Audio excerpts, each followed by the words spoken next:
I'm Daniel Crooks, and welcome to Thriving in the Six. I'm here with my co-host Aman, Kanwal, Sidhu, and we have an awesome.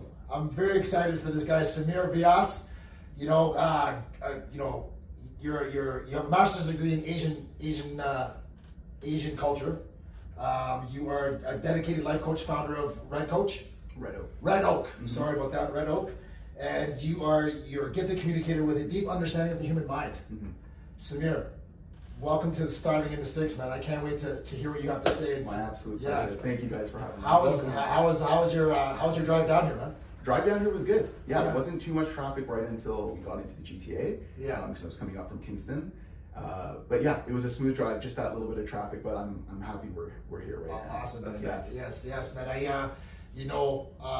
When I found out you were coming, it brought me back to 2 years ago when we first met. Mm-hmm. And I was super excited just to see you on social media there, mm-hmm. On the other podcast, mm-hmm. and you have that big smile like you have right now. Yeah. And I just heard all the great information. I'm like, this guy's coming on the show, man. Yeah, and it's so funny because I was watching you guys when you were doing your lives about coming from BC. Yeah. And you were talking about, I'm going to podcast in the works, and I'm going to be having people coming on to speak.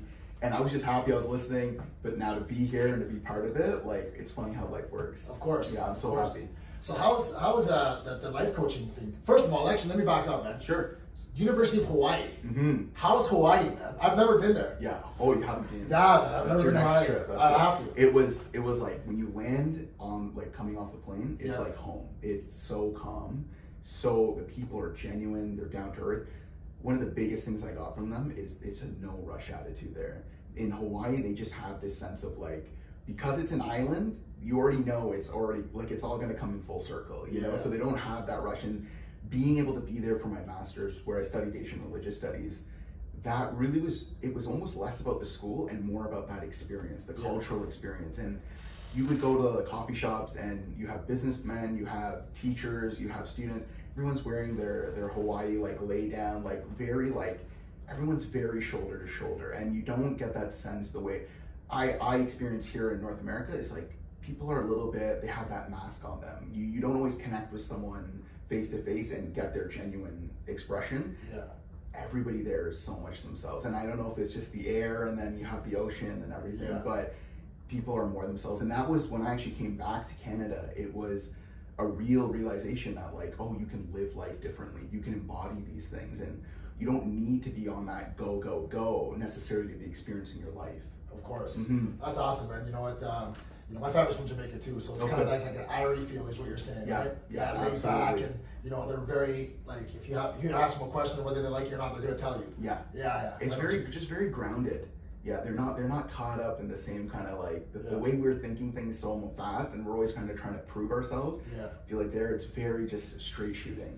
Yeah, man. So tell me a little bit about so before that, let's say growing up, 13 years old is when you had your aha moment of when you wanted to actually start helping people It was very interesting. So growing up, my parents were immigrants to Canada. So when they got married, they came to Kingston, Ontario. So I was born and raised in Kingston. Yeah. And again, having background from India, it was one of those things where you're going to school and you're experiencing the world as it is, but at home there was this cultural shift, right?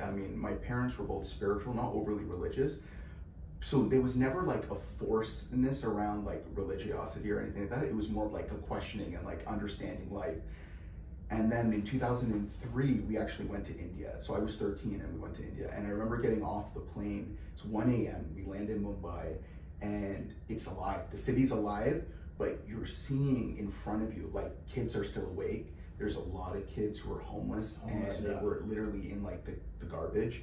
And it was just so eye-opening to see poverty in your face. And I think at that age, I was oh, this exists at the same time as me here. And back in home in Canada, you're fine. You're fine at home. You can go to school. You're not thinking like that. This is all gonna go away as soon as you get home. Yeah, and there was that sense of at some point this will end. But for them, it's not. And so, going to India multiple times during my teenage years definitely helped to accelerate and fuel my spiritual quest. I was growing up in a dysfunctional home. Definitely, I was able to see my own gifts come out just of counseling and mediation and really realized the importance of communication. Because I think that was the primary dysfunction with my parents, was just the lack of the ability to communicate, to see and be heard, and learning, especially as men, like as a man now, like that ability to communicate your emotions and to actually feel your emotions and then to share them with your partner or your family. It's very important to the balance of the home, right? Exactly. And without that, you have fights. You have fights a lot of the time, right? So that was very apparent to me all the way. And then going to India. Do you think that was a part of like the Indian culture? Like the thing of being a man as a man, no sharing any kind of emotions and all that? That's definitely a part of the culture for sure. And I think again that just coming and growing up here in Canada, I would go to school and there was this kind of a shame where I was like, I don't know what anybody else's home is like, but I know what my home is like. So you're going to school and you kind of put on that mask and you're smiling, you're joking, and you go in your normal day, but then you go home and it's a repeat experience, right? And then that cycle just exists, and you find yourself in a loop of suffering where you're like, when am I going to get out of this? You know what? I'm glad you said that, because you know what, like my childhood was like that kind of too as well, where it's like you're at home. You can't wait to go to school, because you know school is where you really come out. And then when that 3 o'clock bell rings, you start going downhill. Because you know you have to go home. And you got to deal with all that. You got to deal with all the BS at home, right? 100%, right? And so, I mean, when I was coming back from India, when I was 17, there was a specific book in the airport that stuck out, and I immediately resonated. I looked at the face, and the title of the book was called Autobiography of a Yogi. And I was 17. Not a big reader, but this book specifically I read cover to cover. It transformed my life. And that teacher specifically, Yogananda, he helped bring yoga into the West. So the way we know it nowadays, and with yoga students, it started with him. And again, though reading that book, it fueled so many of my inner questions about life. And I knew that there was more to life. I knew it was more than just getting married and retiring. And I knew that there was a purpose to being here. But reading that, you're getting the perspective of someone who's committed their life to the internal search and actually diving into that search themselves and then sharing what they've learned and experienced. It made it real for me. So it just popped out at you. It was like at that point I was like, I knew you could like low-key be a superhero, but I didn't know how. You know? And like rather than turning to like technology, it was like our body's like this supercomputer, but I don't know how to use it. Don't know how to use it. Don't know, and like that was where like the quest to like understand my mind, and like it was always around, like I was involved in personal growth and wanting to like read everything and listen to every teacher I could, but it was like, how do I apply it and how do I actually make it practical so when I do go home I can have that peace really now, like not as something down the line or in the future. So like, you know, like when you started making, let's take it to like, how was the relationship with like your dad? How was that? So I mean, this is the thing, and it's probably a common story for a lot of people, but so my mom was very open, outgoing, very warm and loving, but very emotional, right? And then my dad was on the other spectrum, so very much like he's a pharmacist, worked 12-hour days, right? So you don't see him that much, but very like stoic, very quiet. And then it was, I mean, through my experience, you would see like, oh, when he does get irritated, it would come out as passive aggression. It wouldn't come out as overt like emotion. It wouldn't come out as like anything like overt the way I was experiencing contrast with my mom, right? Which is very explosive, expressing it, sharing, right? And I think every kid goes through that, but what it was for me, it was that inability to actually connect with my dad then. Because then as the oldest son, I'm seeing my mom and I'm able to connect with her and be myself, but I don't know how to connect with my dad, right? And that kind of built the foundation of a difficult relationship for most of my experience. And actually fast forward to 2019, we were having a difficult time, and when I actually moved out to the GTA here in Durham, I was alone, right? I was living with my brother. We had just gotten a dog, and I basically was at a point where I was like, I'm doing my own thing now. You know, I'd spent so much time in my childhood like trying to help my parents, right? Trying to work with them, trying to mediate them, and give them whatever I could to give them, right? But when you leave, you're like, okay, well, now it's my turn, right? And that wasn't really the paradigm when you're living at home, or when most immigrant families too have that sense. You don't ever leave family, right? This was a distinction though, because I was at my turning point. I was kind of at that period of just enough's enough, you know? And I actually didn't speak to my dad for almost 6 months at that point. And, Okay. and not many people know that. But from basically January till June, I didn't speak to him. And our grandmother actually passed away, so his mother, in June.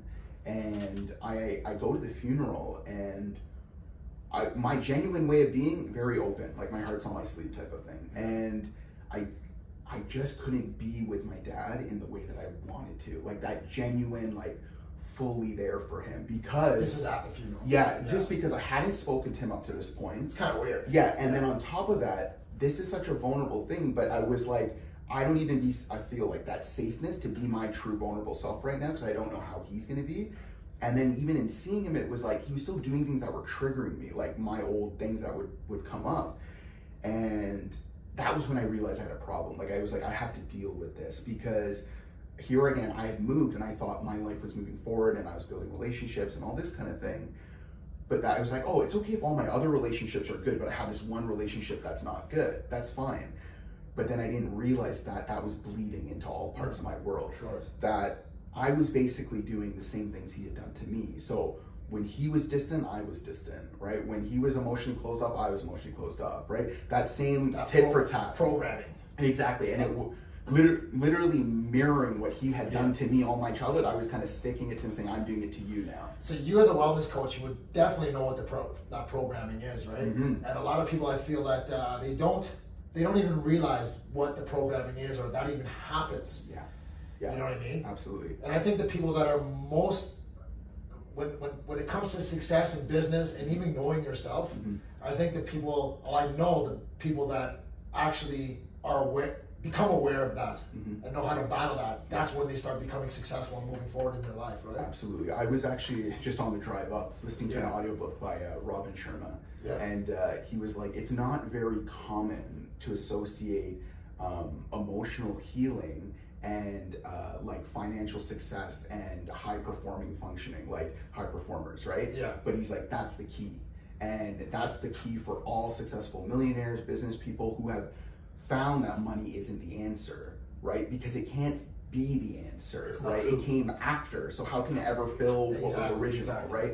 And that journey I took very seriously. I think being spiritually inclined from the get, but then seeing that initial chaos in my house, it was something very present for me as like, I need to be able to find this road to peace now, and it has to be real. Like it can't be a superficial. Yeah. And so, I mean, coming back to just that connection with my dad, in July, I ended up doing a personal growth seminar, and during that seminar, one of the things that came up was around accountability and around owning everything you do in all your relationships, like the 100% you do in your relationships. Extreme ownership. Yeah, extreme ownership. Because up to that point, I was using my own narrative. Well, this was my childhood, this was my experience, coming into that victim space where I can blame the past for why I'm this way. Yeah. So I'm off today because of this, and it's justified, right? So I didn't have to warrant any more work, right? Until this kind of like turning point happened where I saw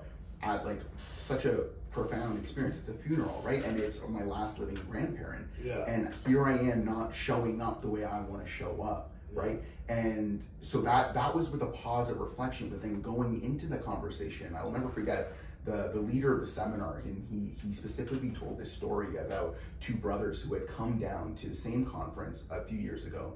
And the one brother came, the other brother didn't. And the work on that Saturday was to call someone that you were having problems with, that you needed to resolve those problems with, and do it right there. Just take the action right away. And that brother said, I'm actually going to wait till the end of the weekend because I want to get everything I need to get from this weekend before I go and tackle my problems, right? Meaning the relationship with his brother. Of course. And he understood that, right? But he didn't take that action. And so this event happened in the evening, and they go to a lunch break or a dinner break, and they come back from the dinner break, and the brother gets a phone call that his brother was in a fatal car accident.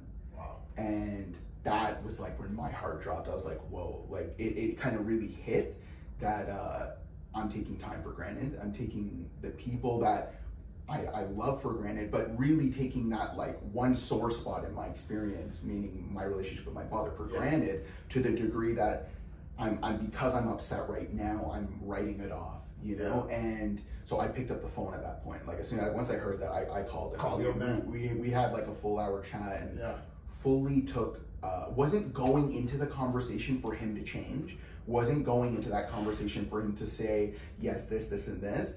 I was just going in to be honest with myself. So I owned everything I'd done, why I hadn't talked to him, my mirroring of all the ways he had been to me, just explained. I was literally going tit for tat. I was trying to show you, right?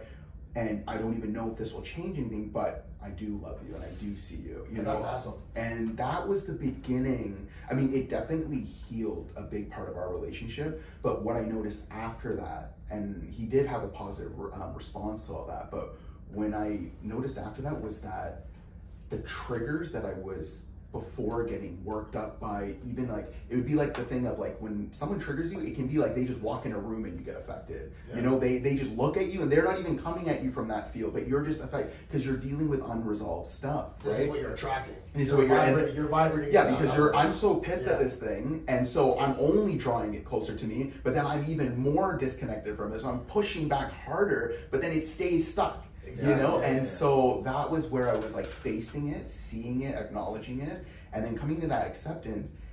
It not only changed the relationship, but then I started to see my other relationships change too. Exactly. Because then I was showing up again. It's a turning point. Yeah, because now that mask of that sadness and that disapproval I was having that in one part of my life, what we don't realize is if we're sad because of one person, you don't take off that mask to deal with person X. You're still sad. You just put on another mask on top to try and cover the other one. Exactly. You know, and the messed up part about it is this the great conversation, by the way. I love what's going on right now. It's going. Because I have a similar conversation, similar childhood as well. You know, the messed up part is that it usually takes someone to die. Yeah.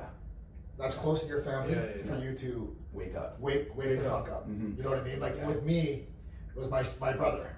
My younger brother, 26 years old, passed away. Okay. You know what I mean? And that's what triggered me, right? And I was listening to you, like I just feel like this little ball in my throat. I'm like, okay, you know, I know where you're coming from, man. Yeah. You know?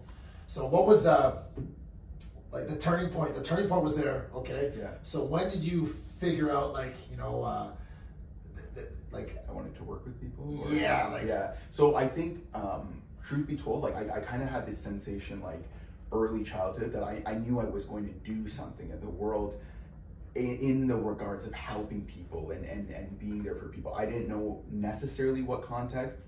I was talking with you, Aman, before, but like Wayne Dyer was like one of my early idols, right? Like, and again, like growing up in Kingston, like most people are playing football, most people are going into those normal ways of being.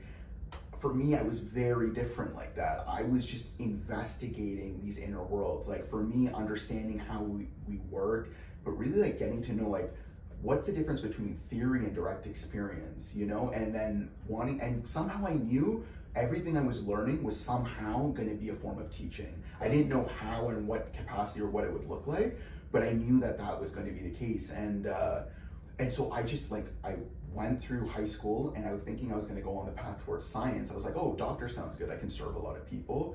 And I think that's a common thought, and you're kind of fed that idea as well. Like these are the certain things to turn up into. But then when I went into first year university, going through science and beating my head against the books, you know, and I was a good student, but I was like, this isn't clicking. And I'm like, and I was really dealing with the fact that like, I'm waking up every day alone dealing with this struggle and no one else is dealing with this but me. And here I am going through this. Do I even want to do this? Like, I know I can put my head down and grit through it, but what do I really want? And funny enough, I had one elective, which was world religions. And that was the only class, I was only acing, I wasn't skipping, I wasn't falling asleep in, like, I love that class, right? Yeah. I was just absorbing everything. I was connecting it all, and I almost took it, I was almost taken back that it was coming easy to me. I was like, is this wrong? Like, is it normal that it's coming easy to me? And then I'll never forget my roommate in that year, first year roommate, he was like, what would you want to do if you were never going to be paid for it? And you could just spend like endless hours doing this one thing and it would fulfill you. I was just about to ask you that question. Yeah. I was just going to ask you, have you ever tied wanting to help people with a monetary factor of making a lot of money.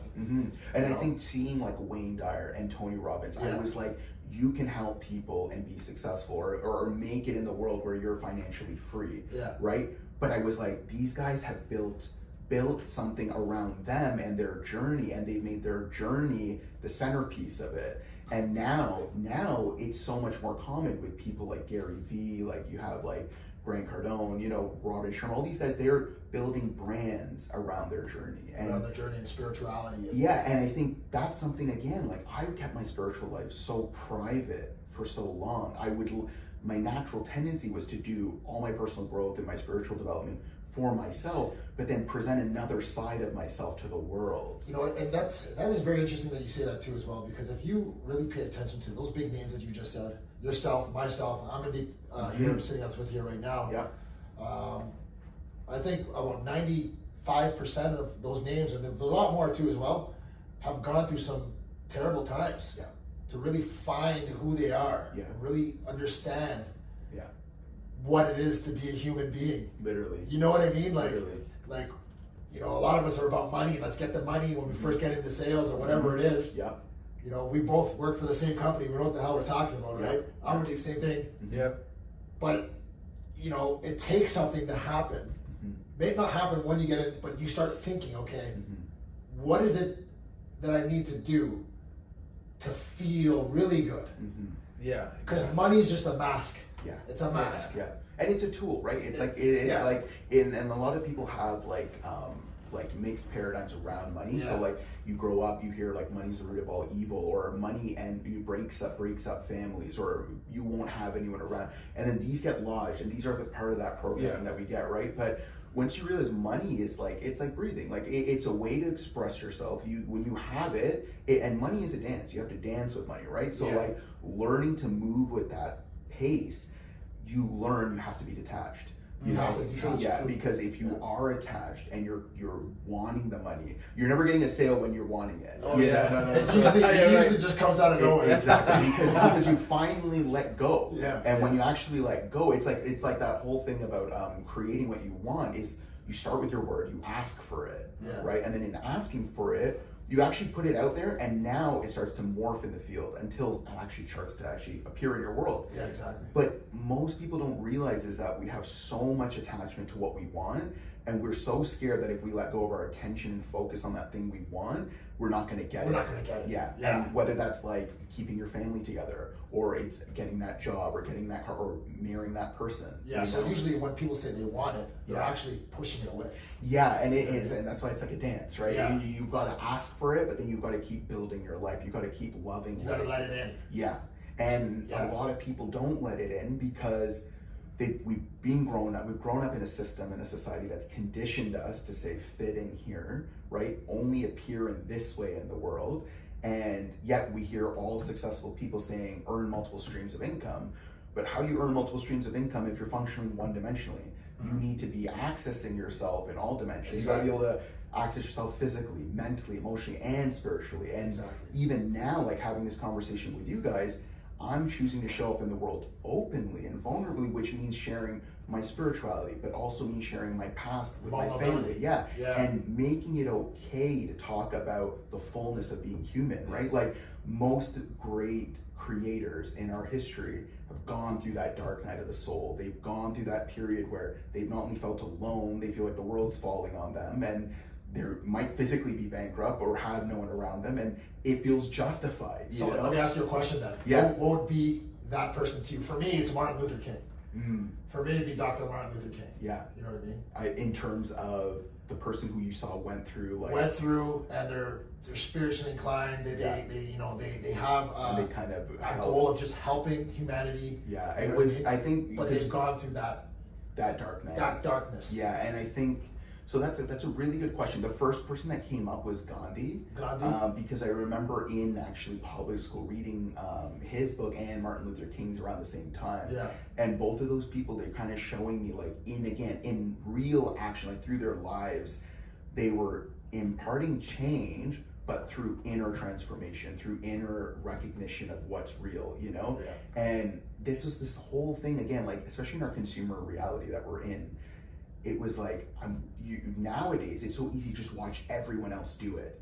But to actually isolate yourself and say, well, where am I in this conversation? Where do I start? Yeah, where do I start? Yeah. But also like that whole thing of like, how do you own your story? Well, you have to first see your story. But what is your story? That means everything you've been unwilling to look at, but has still got you to this moment. Yeah. Right? And a lot of people don't want to face that, especially if it's a skeleton.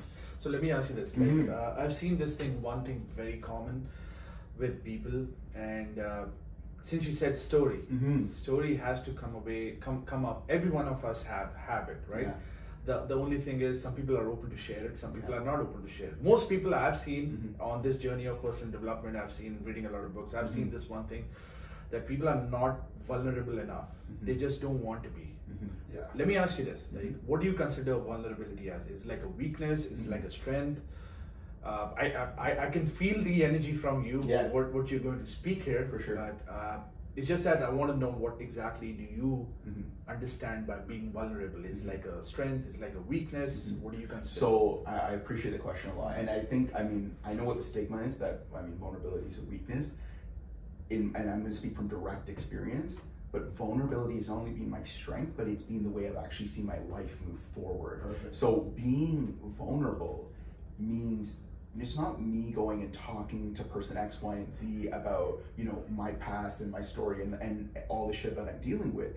It's literally me being honest with myself, right? Actually, like, and when we talk about with men, like, I'm talking to you guys right now, so you're listening to me, right? So we're focused, right? But when you're apart and you're sitting with your thoughts, right? We can go through memories, right? We sit with ourselves. But to take that time now and actually like scan your whole life, right? Scan your whole life from as far back as you can remember and go through those memorable experiences, the things that you're avoiding consciously or even unconsciously. And the unconscious is where you need help. Sometimes you need a mentor, you need a healer or a teacher, someone who can say, I'm seeing something here come up. I don't even know if you notice it, right? And a lot of people don't. That's the product of conditioning.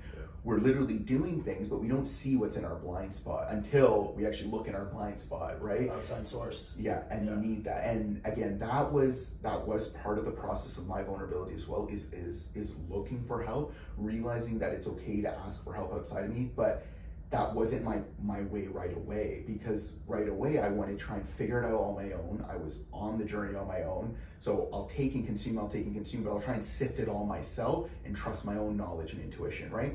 But that only got me so far. That got me intellectually understanding everything. But it wasn't until I met my mentor before going to school in Hawaii that she brought out the difference between thinking about life and feeling it.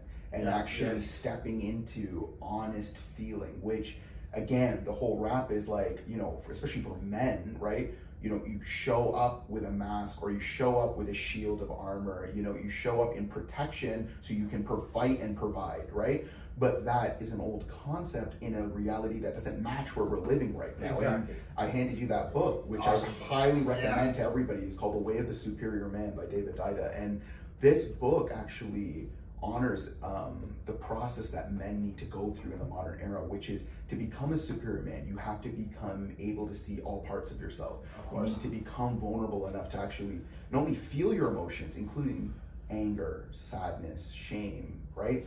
And actually then step through it and be courageous enough to have conscious communication with those in your life about that. Because without that ability to share what you've gone through, again, most people, out of the fear, because you're just experiencing something, you don't want someone to look at you and point, you'll get defensive. Yeah, right? exactly. You know what, and it's very interesting you say you do is, men as well, for sure. Women, same thing. Absolutely. You know what I mean? And by you saying that, I've been in some, let's take it to business now. Yeah.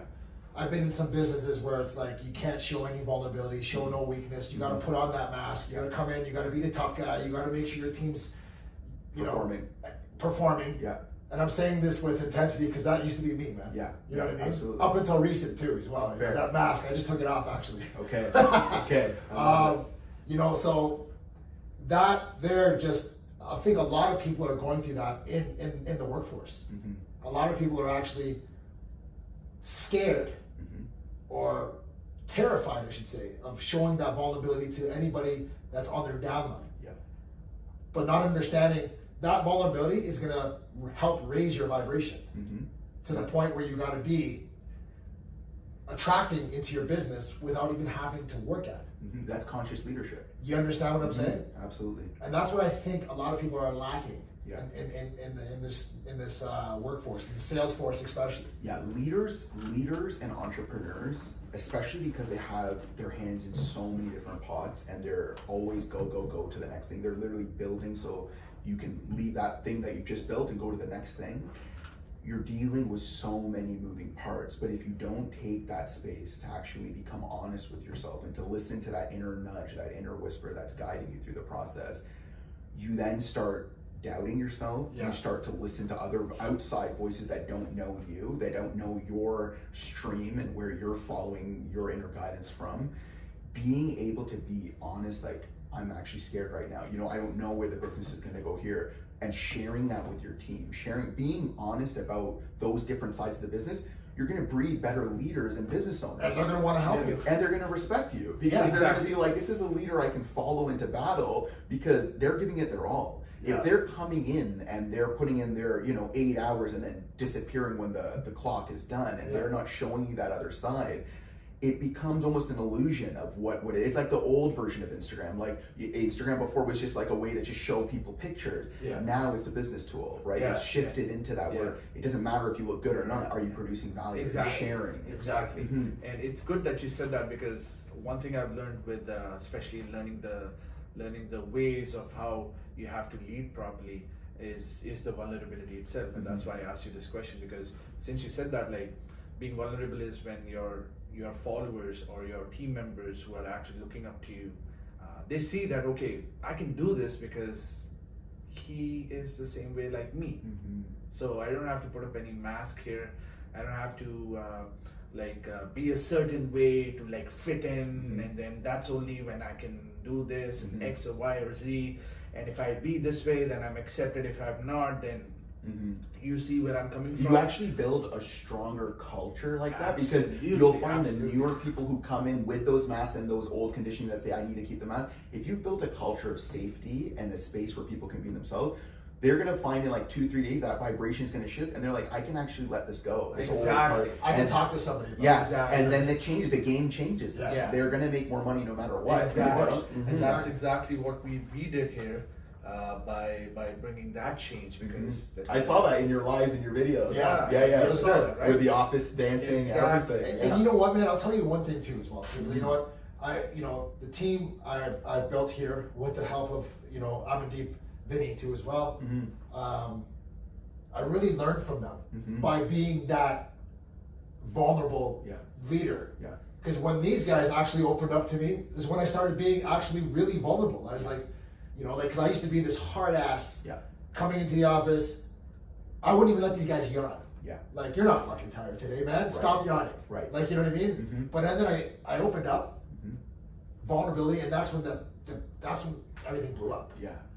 People were coming in and they were just, talking to you, letting them, you know what I'm Yeah, saying? it creates an approachability, but I want to honor, because what you said up till that point, maybe that served you, right? Yeah. It served you to operate that way. Like, you didn't know, and this is the thing, is like, you've gotten to where you've gotten to because you've only known that's what you can do, Of course. right? And most people become, especially when they begin the journey of personal development or spirituality, of understanding who they really are, they go through this period of deep self-judgment and almost self-loathing, where they despise everything they had to go through or themselves in the past, and they don't like to accept that I did this and this, but that is intrinsic to where you are right now. Exactly. And if you don't come to that place of acceptance, you're going to always be hiding from yourself, because you are the only one who has lived in your shoes and seen life through your eyes. Every micro moment, from being a 6-year-old to 17 to right now, you've gone through those moments independently seeing. And so no one can take that away from you. But again, through comparison, we step into that mental chaos, because we think, if they're doing it like this, how am I doing it? Now, it's not to say you don't learn and you don't model your mentors and people around you who you want to grow as, but that space to actually say, I've come here through this, and this is the storm I've had to go through, and then sitting with that. And I really recommend, whether it's journaling or going and speaking or turning on your camera and just recording it, delete it after, knowing that you can post it, but delete it after if you don't want to keep it. But to express it and begin that process of expression, that's the next step in the vulnerability, because the vulnerability is the first thing is like you have to acknowledge, you know, like if you don't acknowledge it, there's nothing you can do about it. But even before acknowledgement, you need that initial awareness. Awareness is really the beginning of transformation. Like when you start to actually become more aware of who you are, aware of your decisions, your choices, from how you spend your mornings to how you spend your afternoon, your evening, and starting to realize I'm actually seeing time. Like we talk about time, but there is a part of you that's actually seeing time.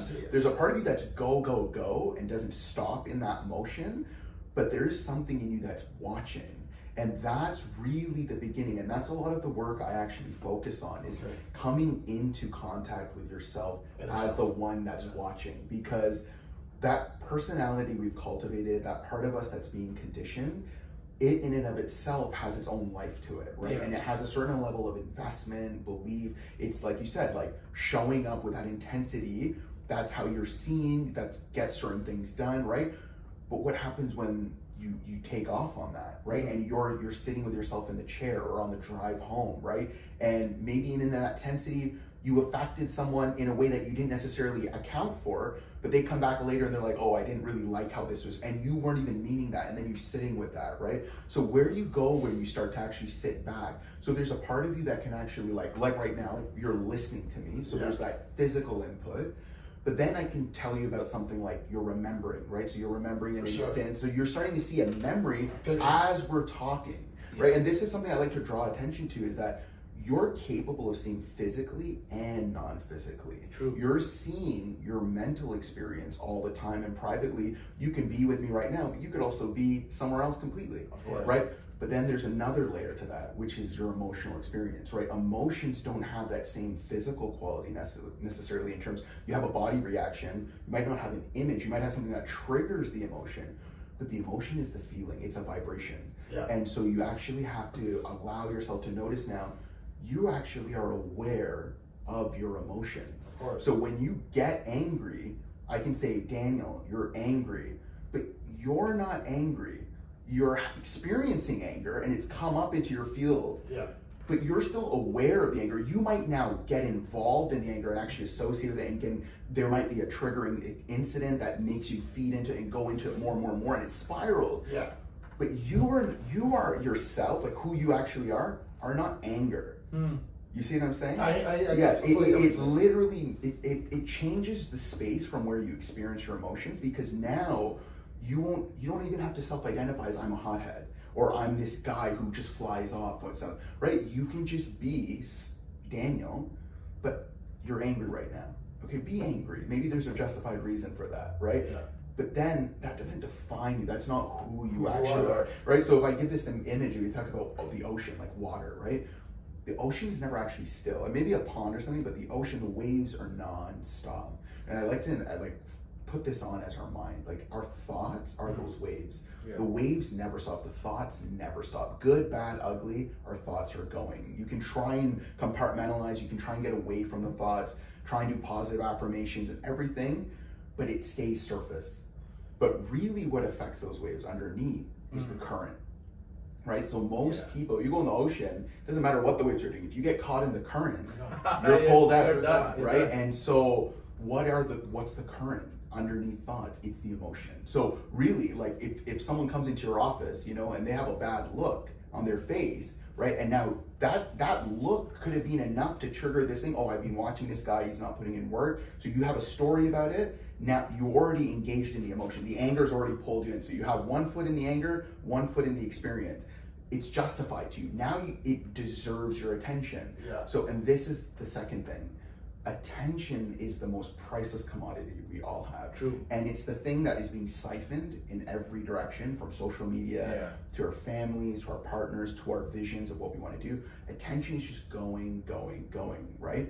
But we don't realize is we have the ability to draw our attention to different things. And you can never actually, I want you guys to try, but you can't actually hold more than one thought at a time.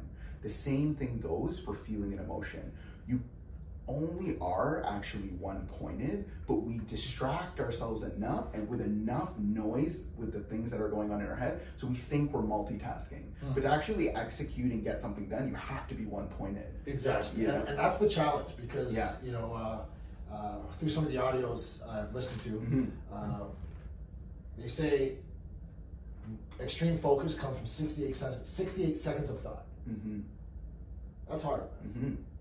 I'm like real focus. Like, you know what I mean? So if say for instance you're writing your goals down, or you know you're doing some morning rituals, which I'm going to ask you in a minute. Yeah, for sure. You know what I mean? 68 seconds is a long time. Right. And so I'm gonna share. Can I share something with you? Yeah, go ahead. So this was one of the initial things. Like when I was starting to look into, because for me, I was engaged in how does our mind work. So I turned to India. Like I turned to the ancient history of India. That's what led me to world religions, and then going deeper into it. I wanted to learn, what were these yogis doing? Why were they spending their entire life in some form of isolation or another? But what were they experiencing? They're not just wasting their lives, and then they're not writing about things to just lie to us. You know what I mean? And there's this understanding again that if you can hold your attention, exactly what you said, for prolonged periods of time, you will eventually not only calm your mind, and science now backs this up. They'll talk about going from beta states to alpha to eventually theta. So this is the interesting thing. Most people will go to alpha when you get drowsy. You're driving, you're getting a bit drowsy, you're stepping into alpha, right? You do a meditation practice, you're stepping into alpha. When you're actually in a deep meditation, or you're in dream state, at night you're dreaming, you're in theta states, right? Delta, when we go in our sleep at night and we're in a deep sleep state where we're fully resting, our REM is happening and everything, our bodies are healing, that's because we're in delta. There's actually our ego consciousness is pretty much non-existent at that point. So the body is moving in full harmony at this point. It's literally healing and regenerating itself. And they've done these studies to see, like, oh, if you could access delta states, you would super accelerate your healing. Yogis, their whole aim was to hold their attention in the present moment so they could stay conscious 24 hours through all our states, through our waking state, which is what we experience, through the dream states, which is when we go to sleep, and the deep sleep state. And the most advanced yogis were actually like identified as reaching this pinnacle experience where they're able to stay conscious through all of their states. You know what? Now that you're mentioning that, I've had experiences. I don't know if you guys ever have this. You know, maybe listeners probably have this too as well. When you have a really good day at work, you know, you're vibrating high, you're feeling well, the numbers are coming in, you attracted all the right people today. You go home, you sleep, you close your eyes, but you're not sleeping. Yeah. So what's aware? You know what I mean? Yeah. So you're not sleeping. Like you know, like you can feel your eyes rolling around the back of your head. You know, you're sleeping, but you're not. Yeah. And that's probably happened twice in my whole life. And that's what I'm pointing to when I say, so going back to that water analogy, right? So we have the thoughts on the top, the current as the emotions. But what's underneath the current is just the deep blue. And what is that deep blue? That's the real deep cavern of our soul, deepness of our self. So when we say, who are we really? Well, you can give me your resume so I can see Daniel's done this, this, and this, but that's in the world. But who's Daniel really? Well, Daniel will say it to himself in the mirror. Well, I grew up in Jamaica, this was my family experiences, this is it. So that's still one level. But who's Daniel when Daniel's mind has gone to sleep and Daniel's still awake watching? And that's what I'm pointing to. That space of pure awareness, that space of pure watching, doesn't have even the association with your name as Daniel. You're just being. Of course. And that's that state that in Delta just exists. But that's the state that right now, each of us can consciously step into, if exactly what you said. Can you draw your attention, let's say for 68 seconds, let's say even for 5 seconds, to that feeling of just being here? Just being alive and just being present and watching from behind your eyes, noticing yourself, just observe. So there's a space. Mindfulness. That real mindfulness. Not mindfulness. I got that word from a channeler. That she's actually going to be on the show. Dope. Her name's Kimberly. Okay.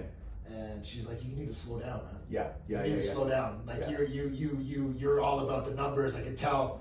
You mind is going. You love your team, you know, but you're just if you could split yourself into 20, you do it. And she's like, you got to be mindful. mindfulness. And I'm like, what is that? She's like, okay, every little second you get, if you're having a beer, really savor that beer. Feel that beer in your mouth. Yeah. Taste it. Yeah. Think about it. Yeah. Understand that you're putting something in your mouth that you like. Hold on to it. Absorbed in it. One question I have for you. Well, there's a few of them. For sure. I'm loving this conversation right now. Yeah, This is loving good. it too. All this stuff that we're talking about, I want to be able to, help these listeners or whoever's listening right now. Yeah. How do you turn that into, or let's say, how do you start? Where do you start? Where do you start? Yeah. From the very beginning. Like some people here might know what you're talking about. Some people are like, man, I'm lost right now. For sure. I don't know what's going on. For sure. So I would want to talk about it in the sense In a business sense, in a business point of view too as well. So like we all know about exactly what you said, attention and concentration. Yeah. Right. So for sure, sustained concentration in anything will lead to absorption. Okay. So you concentrate for 10 years on something, you've not only become absorbed, you become like a master in that thing, right? Yeah. Now, what I'm talking about when we talk about creating a mindfulness practice, see, the work I did going into Hawaii was actually studying the roots of mindfulness in India. Okay. Because for me, I wanted to understand what is the real happening of the self. Because if you can understand yourself, then you can just redirect people when they're getting caught in the movings of their mind and the things in the world, the chaos that's happening. You can redirect them to something that's certain, right? So what I would urge you, there's a couple of ways you can do it. Building your conscious ability to hold your attention in the moment is the bread and butter. So you can do that by finding a place on the wall that's a dot and just allowing yourself to hold some focus on it, but not in the way that's like strenuous. You're just holding your attention on one point, but then you'll still notice the wall, you'll still notice the things happening in the room, and then just sitting with that and trying to allow yourself to progress in that over time. The other way you can do it, and this is an ancient technique in India, they would actually spend time just lighting a candle and focusing on the candle. On the candle. Yeah, and focusing on the Yeah. flame. And again, there's something to be said around like allowing yourself, when you go into a state where you're just focusing, the chatter is going on, right? But eventually the chatter quietens and it steps into a space of just literally pure looking, like just purely staring. And then there's like, you'll start to experience sensations and a feeling. So what does the attention on one point do? Now, a lot of people will use like a mantra or an affirmation. That's the same principle. So if I keep saying the mantra is like, it can be an Indian mantra like Om, which a lot of people are familiar with. Yeah. It could be a Christian mantra, like you could just say Jesus Christ. It could literally be, I am here, right? So you're just saying, I'm present, right? Because it literally doesn't matter what the toning or the word is.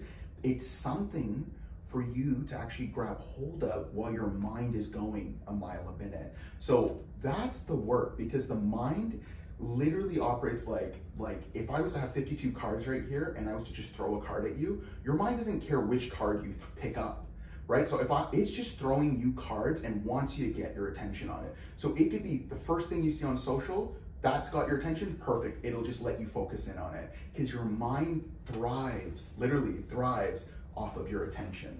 So it literally doesn't matter. So now if your mind tells you, oh, something's happened at home. Yeah. This has got your attention. You're at work now, but you're invested in this thing that's happened at home. You just had a fight with your partner, right? Your energy, your mind, your attention is on that. So that was just one card of many. Your mind doesn't care. It's literally non-judgmental towards what it gives you, which is why every person in the world goes through good and bad thoughts. Because your mind non-exclusively will provide you with any thought to get your attention. Because when it gets your attention, it expands. And whatever's easier, it's gonna grab exactly. onto. And this is why you'll see some people gravitate to victimhood. They'll gravitate to drama. Yeah. There's some people who will just gravitate on certain fads or If their consumerism. Let's say if their team's not performing, Yeah. they will just lock onto that, Yeah. latch onto And, it. and it's a way of feeling like I'm doing something. I have become involved and I can do something. But it's almost like a false sense of work, because it's not always constructive work. It's coming from a position of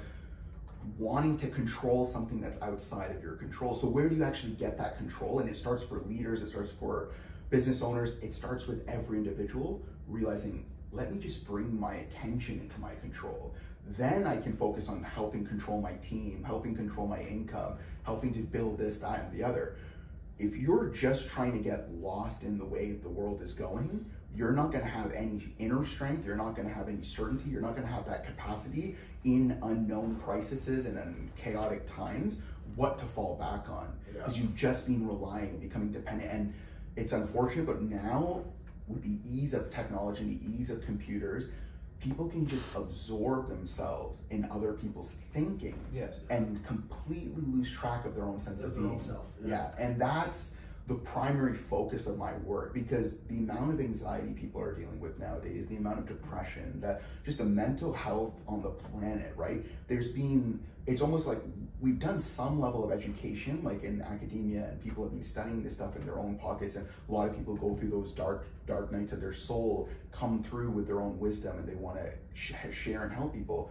But I think now more than any other time, people need real help, and they really want to make it okay to actually unveil what they've been going through. Where do you find that real help comes from? Like where do you find it? Because like or the real education, the real help, where do you?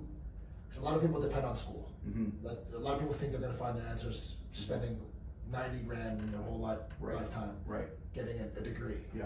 You know, it might work for some people, and you know, for the majority, let's face it, it doesn't.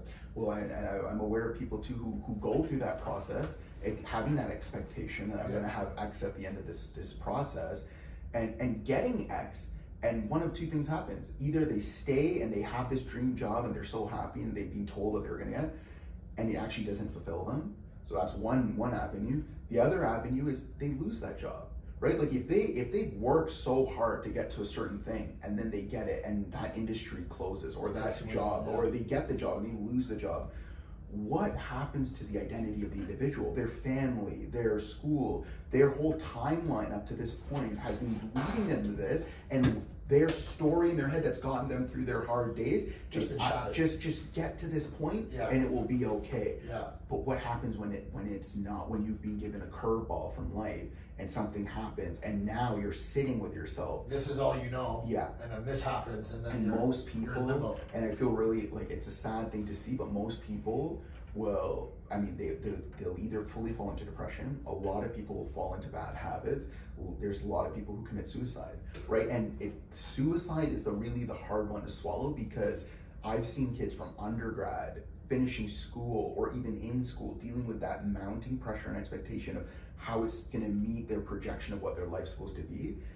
And then because something goes wrong, they fail an exam, or they don't get the job that they were planned to get or groomed to get, they commit suicide. And it's one of those things where it's like, no one knows how life is meant to be. And this work takes us back to having acceptance of others, and having self-awareness, and accepting yourself. You know what I mean? Because I think at those rock bottoms, at that dark night of the soul, that darkness, when you're experiencing that loneliness, where you're just fully alone, you come to a place of like desperation, but you're also coming to a place of real, and this can be the point of that light. It's like a curiosity. It's like there's something that can question something inside. Well, what about this, or what about this? And it changes from just being this downhill like landslide. There becomes this shift in your perspective where you see the whole thing as an opportunity, and something changes in your experience where you realize this was all to get me to here. This is now all going to be leverage to where I am right now, and it might be a new industry manifest itself that didn't even exist on the planet. So what you're saying is this is supposed to happen in order for you to get here. Well, you have to think that way and understand that what happened didn't happen to you, it happened because of you. And I want to emphasize, like, when we were all in our mother's womb, who was planning your life, right? Who was planning the development of your fingers, your hands, your stomach, right? It was happening. We were trusting life. We come out, and then we're still trusting life. But at that ripe age of like 3, we then begin to develop our own identity, right? And you start to listen, and you start to get a self-consciousness. And in that process, we forget our innate okayness, our innate being, which is just connected to life in all ways and is fully seeing life as a pure possibility and of what's potential.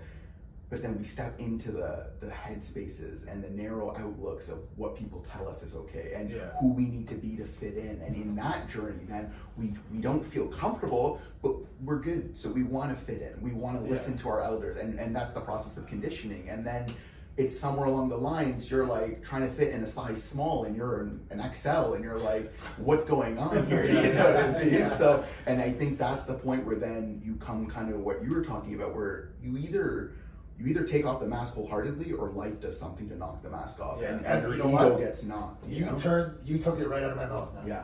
Like this guy, I think we're all vibing on the same level here, because I was gonna ask you that, I was gonna actually say that same thing too as well.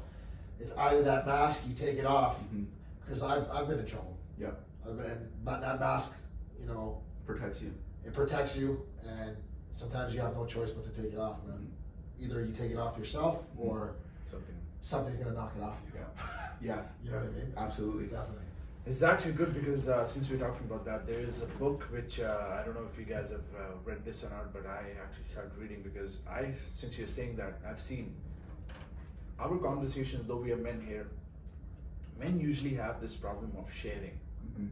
Women don't. That's why you'll see less suicides on their end, but more on men, if you guys don't know. Because they're bottling it in. Because we tend to keep this mask to protect, like he was saying, ego, and we are the providers. We don't show weakness, no vulnerability, always showing strength, because if we are not like this, what will our families do, and this and that. And it has been conditioned from ages that, and we have been born and brought up that way as well. Like, see, this is how your father is, this is how your uncle is. And since we are talking about that, there's a book that I read, and this book was back in 2016 or 17. I don't know if you guys know Lewis Howes. Yeah. There's a book by him. It's called Mask of Masculinity. Masculinity. I haven't read it, but I've heard him talk about it, and that is a sick book. That book should be read by every man. Only for this reason, like, you have to be vulnerable, because yeah, it's about the material things. You can get that. I get the point. But are you really happy? Are you really satisfied? Yeah. That was my turning point when I realized, you know what? No, man, no, not at all. Because I want material things, and everybody does. Yeah, and there's nothing wrong with There's that. nothing wrong in it. You should go for it, because when you were born here in this world, you want to have, like, your desires get fulfilled, right? So if you're wanting it, go for it. But people on the other side, they just forget that connection while going towards that. So a lot of it has to come through this this vulnerability, which is heavily. I'm glad that you said that too, man. Is because you know, I think a lot of people forget why they are here and what that money is meant for. Exactly. You know what I mean? I think that because I was one of those guys. You know what I mean? Man, I've seen you. Yeah. I was one of those guys. You know, they just totally disregard what money is really meant for. Yeah. You know what I mean? A lot of people, let's say, a lot of people don't understand, I should say, that the money is supposed to be used, put into circulation for the good reasons. Exactly. And that's going to allow you to do more. That's going to allow you to have more, to do more, I should say. Exactly. It's a cycle. It's like a giving cycle. and receiving. Yeah, you got to really understand how that money. That's the dance I was talking about. Yeah, like you have to dance with money. And it can't be. Exactly. It can't be in Static. It can't stay stagnant. Yeah. And you can't even claw it and try to hold it. No. Yeah. You have to be almost open-handed. Exactly. Yes, Yeah. money is absolutely useless sitting in the bank. Yeah. Money is absolutely useless sitting in a drawer, in your pillowcase. You hear these guys have a bank of mattress and all that stuff. Garbage. Yeah. But money is there, and when I mean put into circulation, I mean to help. Yeah. Really boost the lives of other people. Yeah. You know what I'm saying? Absolutely. What's your take on that? No, I'm in full agreement. I was just thinking about the fact that there was a story I remember Tony Robbins talking about where he ends up actually giving he had no money left and he had $20 and he was at a diner and this 7-year-old is having dinner with his mom and he's just completely uplifted by it. And just seeing it from afar, he comes and puts his last 20 on the table and says, pay for this to take care of your mom, because the son was taking care of his mom like that. Yeah. And And even growing up, like, and in India, you see it a lot. Like when I went to India, right, and you see the poverty. Oh, yeah. There's a sense of responsibility that like I have to give back, because we're all on the same earth. We're all under the same sun. We're all breathing the same air. Yeah, and that's always been this big like question mark in my head on like why people separate from others, because it's like, don't you see we're actually all the same? But people get lost in that. You know where the lost it comes from? I believe it becomes where you start thinking of the lack. Yeah, and I'm not going to be taken care of, and you know, I gotta get this before this guy gets that. I gotta be the richest. I gotta be the billionaire before everybody else becomes millionaires. You know, why? And I think that is, I mean, I think part of just the human makeup where we have that selfish part of us. It thinks in fear that if I don't protect for me, what's going to happen? But there's this beautiful like contrast we have, which is nature, right? And you look at every tree in nature. And this is why I like my company being called Red Oak. I get to use trees as this constant reference. I love nature and I love being outside because it connects you again to that space inside, right? And when you look at a tree, one tree can grow, and it doesn't take away the possibility of the tree next to it having the full amount of leaves that it's meant to have, or the same number of fruit, the fruit that it's meant to have. Each seed starts, grows to its fullness, and it not only gives to everything around it, but it has enough for itself. Right? And that's abundance. That's the law of abundance. And nature shows it, proves it, but we forget it. Yeah, exactly. And what people have to really understand is that word abundance.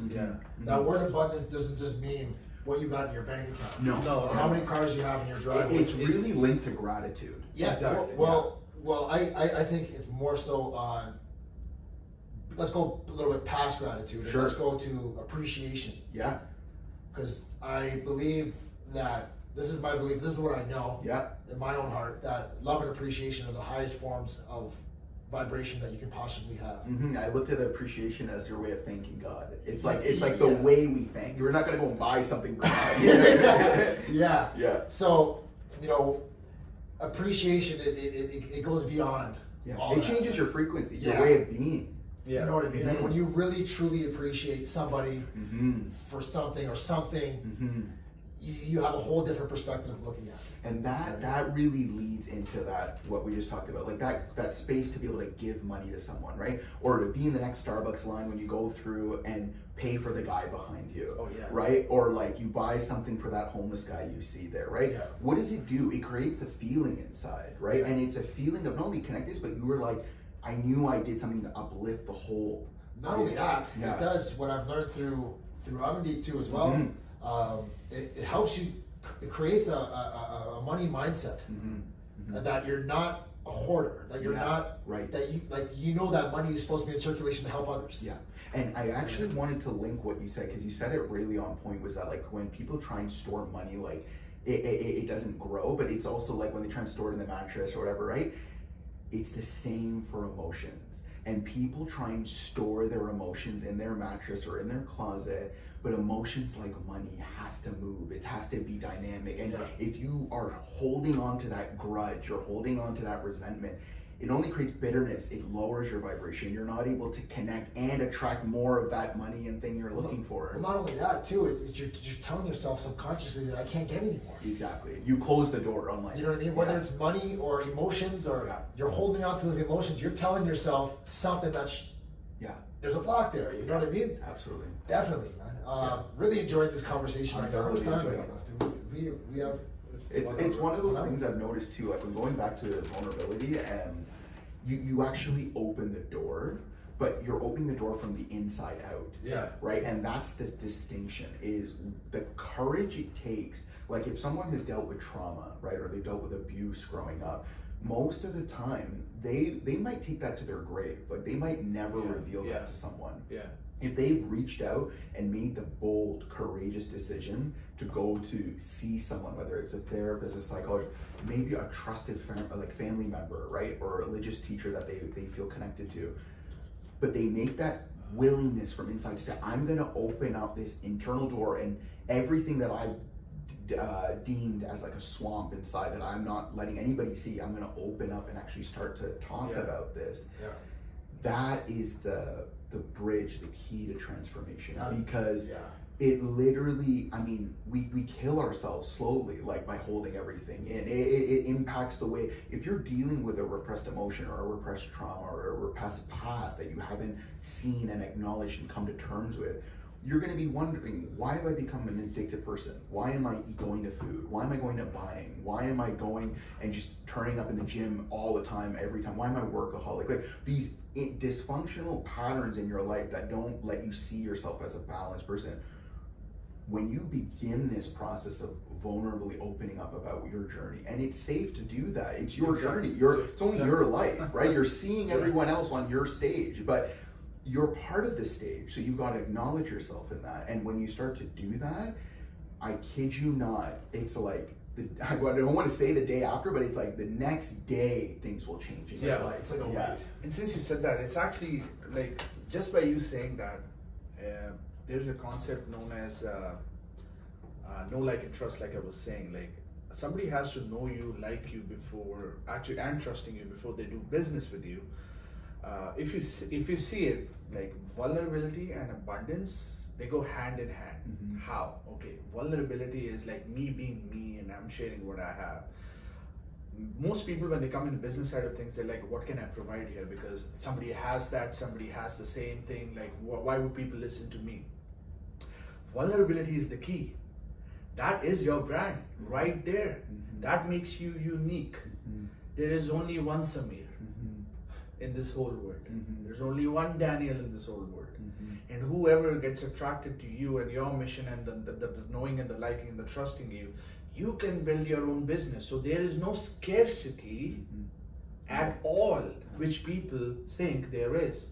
So if you want to be more abundant, you want to attract more abundance in your life, you got to be more you, which is vulnerable. And really coming into that, what we're talking about, that acceptance piece, because when you come into acceptance, you come into wholeness, right? Without that acceptance, like it very simply put, when you look at our mind, right, we're very, right from the beginning, there's like if it was a circle, there's a line drawn down the middle. We have left, right, wrong, and we start to fill in our world experience in these compartments, right? So immediately there's a whole that's an original, but we immediately compartmentalize it to try and make sense. But in order to try and make sense, we keep going so far down that rabbit hole, we forget we actually are whole. We're capable of seeing the whole thing. And that's imperative to who we are and understanding ourselves. Because if you've reached that, that pinnacle that you had desired for yourself, I've got the job, I have the spouse, I've got this, you've designed this thing and life will give that to you.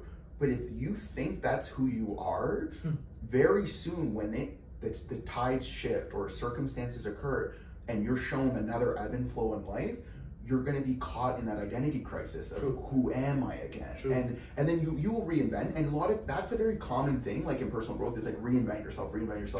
But real healing is remembering yourself. It's remembering who you are before the conditioning. Who is Daniel as that bright, energetic boy who just had so much energy and just wanted to give and just, be a change maker before he was told, be quiet, Daniel, behave, go to sleep. Right. And when that starts to happen, Daniel actually was listening to himself and is listening to.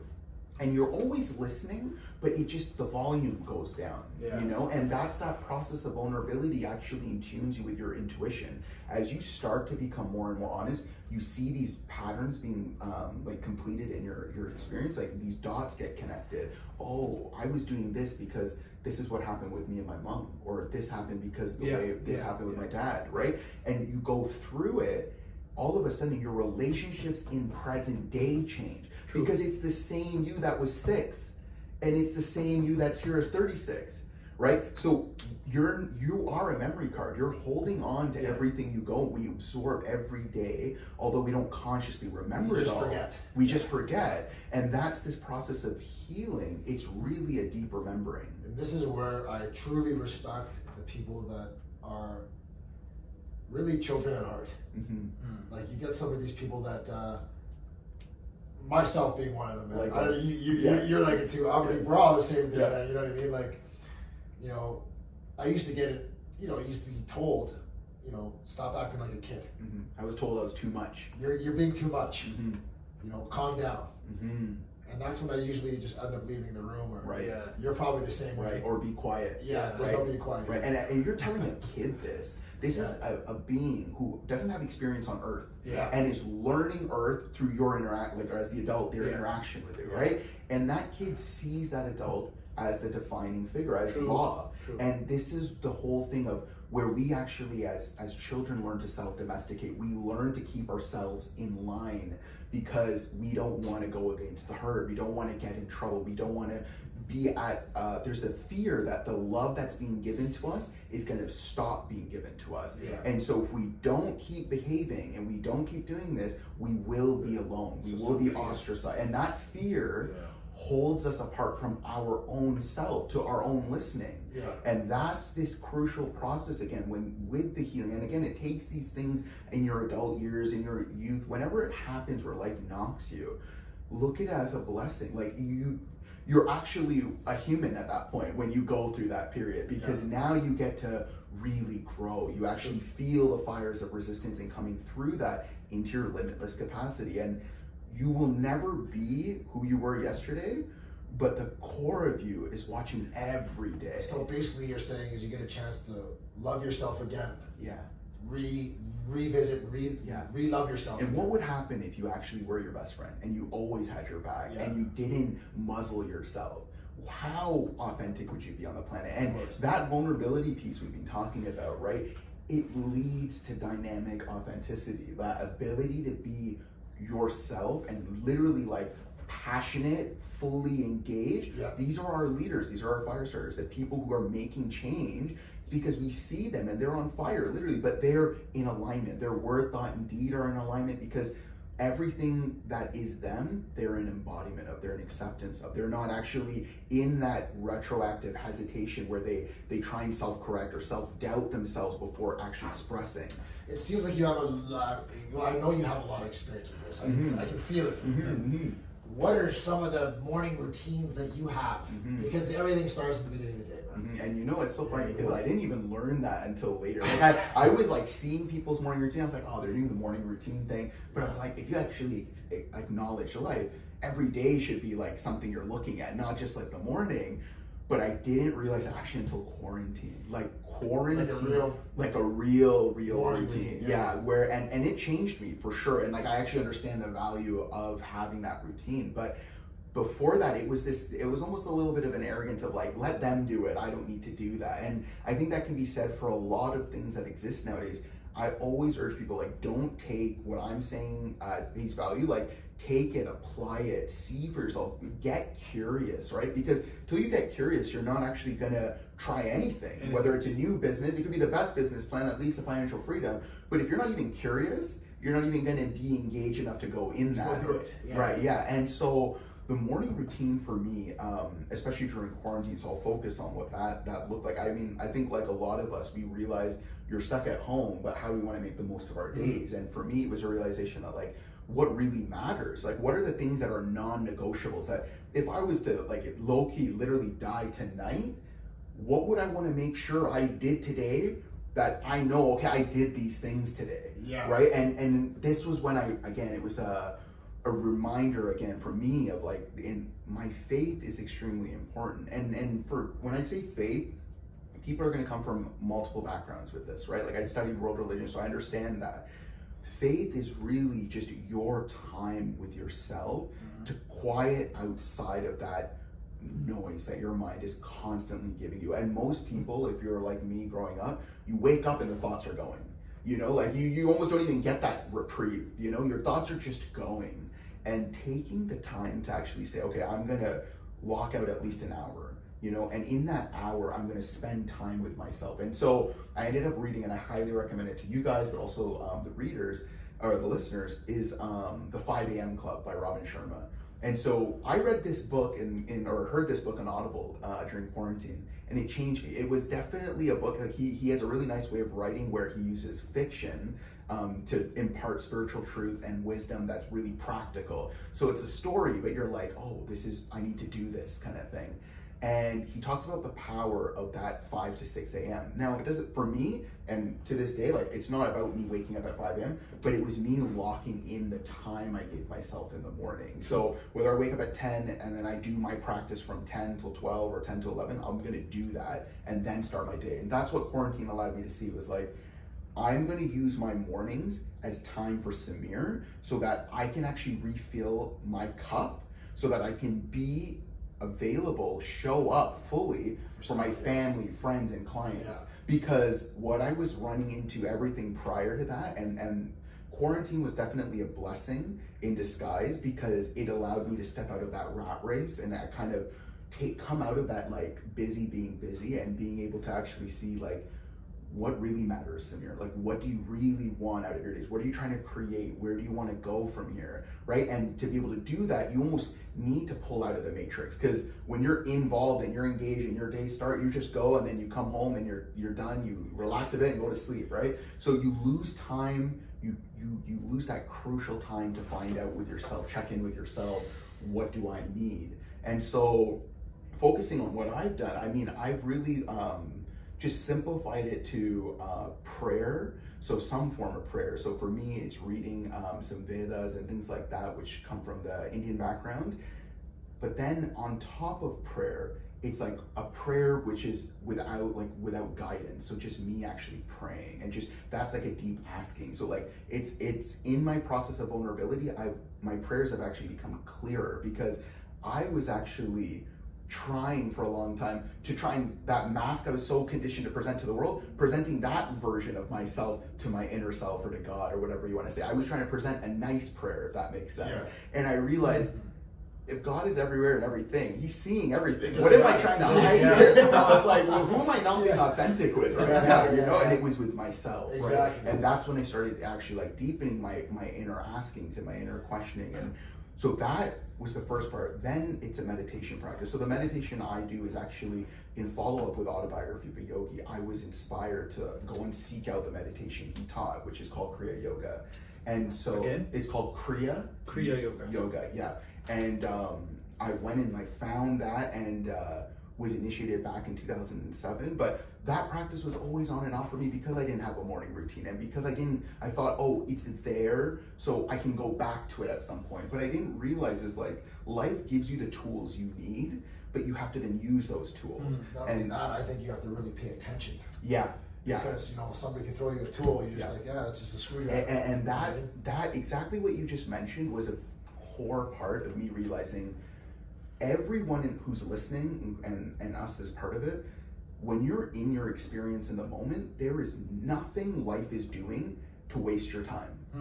We psychologically negate and judge and discriminate between things that are valuable to us in our selfish journey of where we think we need to go. But life is responding to you, and the way that it's responding to the dog, the horse, and the tree, present in the fullness of what you need to know about life right now. So every person you're in front of is meant to be in front of you, whether you like them or you don't, right? So the judgment, regardless, they are in front of you. And that is the beginning of a deep acceptance of what is, because so many people literally hate and despise where they are right now, but you can never get to where you want to go if you don't accept where you are right now. That means your family, that means the partners you're with, that means your roommates, the business relationships you have. You can't really comb through your life effectively and ignore those things you're resisting. To me, it's just, it's silly. You're literally, your feed isn't Instagram. Your feed is your day. And you look through your day from morning to night. Who turned up in my feed today? Who did I engage and interact with? And was I fully present with them? Because if they're in front of me, I need to be fully present with them to have that exchange, that give and take, where I can be of value and receive whatever nuggets they need to give. Which comes from the morning routine.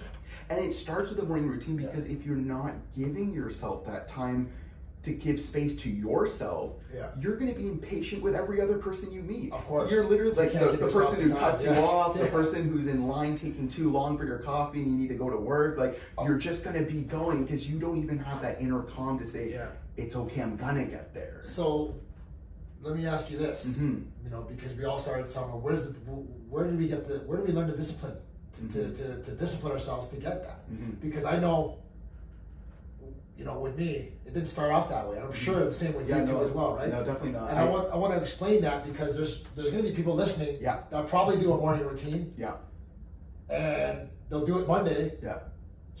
Screw off on a Wednesday. Yeah. And then Friday they try to do it and it doesn't even feel good. You know what I mean? Yeah. So and so kind of in part and principle with accountability. Yeah. Like vulnerability and accountability actually go hand in hand. Yeah. Because you can actually acknowledge, let's say, a dark emotion like shame, if you're not accountable to the experience that led to that shame. Okay. If you're not accountable to how you showed up, what happened, right? So people think accountability is just like me tracking my finances, tracking if I've gone to the gym, or tracking those things.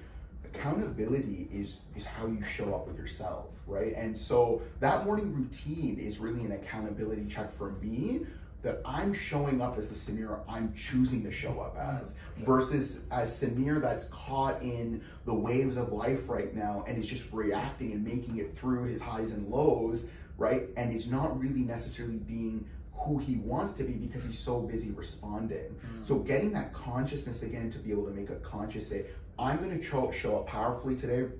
I'm going to be really engaged and present with everyone I speak to, but I'm also going to really go hard on this, this, and this, right? But you can't do any of that if you're not even listening to yourself. So what would be a good way to hold yourself accountable? Like, because a lot of people, this is what you got to do, right? Yeah, absolutely. Everybody, in order for them to hit any goals or to start doing something, activate their subconscious, you got to do something that's going to make you accountable if you've never done it before. Yeah, and I think like I read a really, not read, but I listened to on Audible again, really powerful book called Atomic Habits by James Clear. I highly recommend that as well. These were like beginning of quarantine, like some of the books from Way of Superior Man, 5 a.m. Club, and Atomic Habits.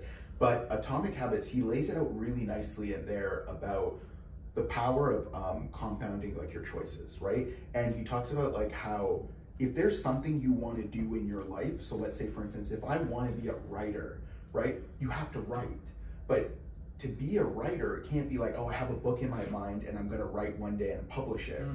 I have to be doing that every day. Exactly. And I've dealt with this with working out, with all these kind of things. And I'll say, oh, I would really get obsessed with the day of the week. Okay, I'm going to start on Monday. But then that means I get Friday, Saturday, and Sunday to be unaccountable and eat whatever I want. And then Monday I'm going to start, right? Yeah. So it's starting today, realizing the calendar never matters. In fact, actually, the calendar doesn't really exist. You just are right now, always. Yeah. And so in acknowledging that, you can say, what do I really want right now? Well, if you want to meditate every day, start with 1 minute a day. If you want to work out every day, start with 1 minute a day. And this is something he talks about in the book. He's like, you're gonna build up a practice where you're doing it 30 minutes, 2 hours, whatever the thing is. But when your brain is programmed, you've literally got those neural pathways that are going in another direction. Your habit is guiding you to not do the thing you want to do. Start by just incorporating it in your day for 1 minute. So you're showing up, doing the thing you said you want to do, and then increase it. And he gives this like example of this guy who wants to work out. He's not working out, he's got the gym membership, he's wasting his money. So he tells him, go to the gym 5 minutes, put a timer, and when the 5 minutes goes off, leave the gym. I want you to consciously leave it. Just show up. Right, just show up. And then eventually he's doing this for like a few weeks and he's like, if I'm here, I might as well stay. Right? And so there's a shift that happens. And we all have this where like, you have to be gentle with yourself because your paradigms are gonna fall when they're gonna fall. But you've got to make some strides, right? So when it falls, you're just like, oh, why wasn't I doing this thing? Now it's just automatic and you're just going. You almost, again, don't acknowledge how long it took you to get to this point. But it just starts with showing up and at least committing. And I would just keep it that simple. Commit to 1 minute a day of whatever it is you want to do. If you want to focus on a flame for a minute, do that. If you want to write a journal entry, write from just for a minute or write a page, you know? Do what the thing that you want to do for at least 1 minute and let it build until you're just doing it as a part of your life and then you're actually leading the life you've chosen to lead. Go ahead. It's actually good that you said that because I have realized and we teach here to people, like most of the people here have, when our teams usually have this thing like we see the production sometimes when it goes down, and especially when they are like they are building a team and they have to lead people, right? Leading people means you have to listen to yourself because if I'm not knowing myself, how can I lead and figure out what's going on wrong in you? So morning routine is something that I've realized like it has to be there. So what I've realized is like, my question right now here is like, what do you suggest? Like, how long should it be? That's one of the questions which I'm always on the quest on. Like, 3 hours, 2 hours, 5 minutes, half an hour, 45 minutes. Like, how long should it be? But talking to Daniel, I've realized one thing is what I've learned from him is like you have to really feel the things, and then certainly when you feel like don't do it anymore, then don't force yourself into it. You're just creating a blockage, and you're. It has to be fun. If the routine is not fun, then you're doing it wrong. What do you say? Yeah, so, and I think you hit it, like, you have to feel it, and there has to be, like, some level of meaning to it for you. So, like, again, like, in the 5 a.m. Club by Robin Sharma, he says, he locks it down as an hour timeline, and he says, there's a 20-20 formula where he says, 20 minutes of sweat to get your body sweating, whether it's push-ups, jumping jacks, burpees, right? Because then that actually lowers your cortisol instantly. Because when we wake up, why we have that anxiety right at the get when we wake up, and it's like a reset, and you're like, felt so charged last night, now it's like, how am I gonna get back to that level? It's because our cortisol is naturally at a higher state in the morning. So he says sweat for 20 minutes instantly. Then the next 20 minutes to do like a you time. So he says journal, meditation, reading of some kind of philosophy or spiritual book, something to kind of navigate just you and you. And then he breaks the last 20 minutes down as a learning time. So listening to a podcast or watching a video, something to get you inspired, right? So he breaks it down like that. For me, I had to do what you said. I realized mine's not gonna lock into an hour. Mine ends up actually being 2 hours. It's like a consistent 2 hours. But I had to honor that's what I need. And I need that because, and I feel like the Samir I want to be when I leave my bedroom then, when I've done that. When I'm not being accountable to Samir and how Samir wants to feel, I'll leave the bedroom and say, well, maybe I can do it a little bit later, or get it, as long as I get it done in the day, right? Like your mind starts giving you all these things. You find though that you don't show up how you're choosing to show up. Again, you start to get, like, life hits you from the moment you leave your bedroom, right? So your parents, your family, the people around you, right? Social media, and that's another very big one. Like, a lot of the really successful people talk about it. There's some people who say they go right onto their phones. Most people say keep space from your phone morning and night. Whether it's like 20 minutes, 10 minutes, some time where you don't go to your phone. Like, and I would recommend you do your morning practice, then go to your phone, right? If you're gonna put it on, like you wanna listen to music and all that stuff, for sure. But to go on social or to go onto your news and get the news updates or check your emails, like let's call a spade. That's tough. Yeah, it's tough. It's tough. It is a hard thing. Well, and that's where this kind of inner dialogue starts to step in of like, who Daniel in the world can show up as Daniel in the world at his best, right? When he's taking care of his cup. Like, and this is where another example I like to give is like, you look at a wine glass, right? If a wine glass is chipped and I'm filling it with wine, is the wine glass ever going to be overflowing with wine? It's always going to be leaking. It's always going to be draining at the bottom. And this is how most people live their lives. We're actually running like with our gas tanks on empty, and we're trying to do these like huge things, and we're depleted inside, and then you experience burnout, you experience irritation, fatigue, exhaustion, right? When you actually commit, I have to give Daniel this time in the morning. And let's just say it's 30 minutes. Let's make it a little easier, right?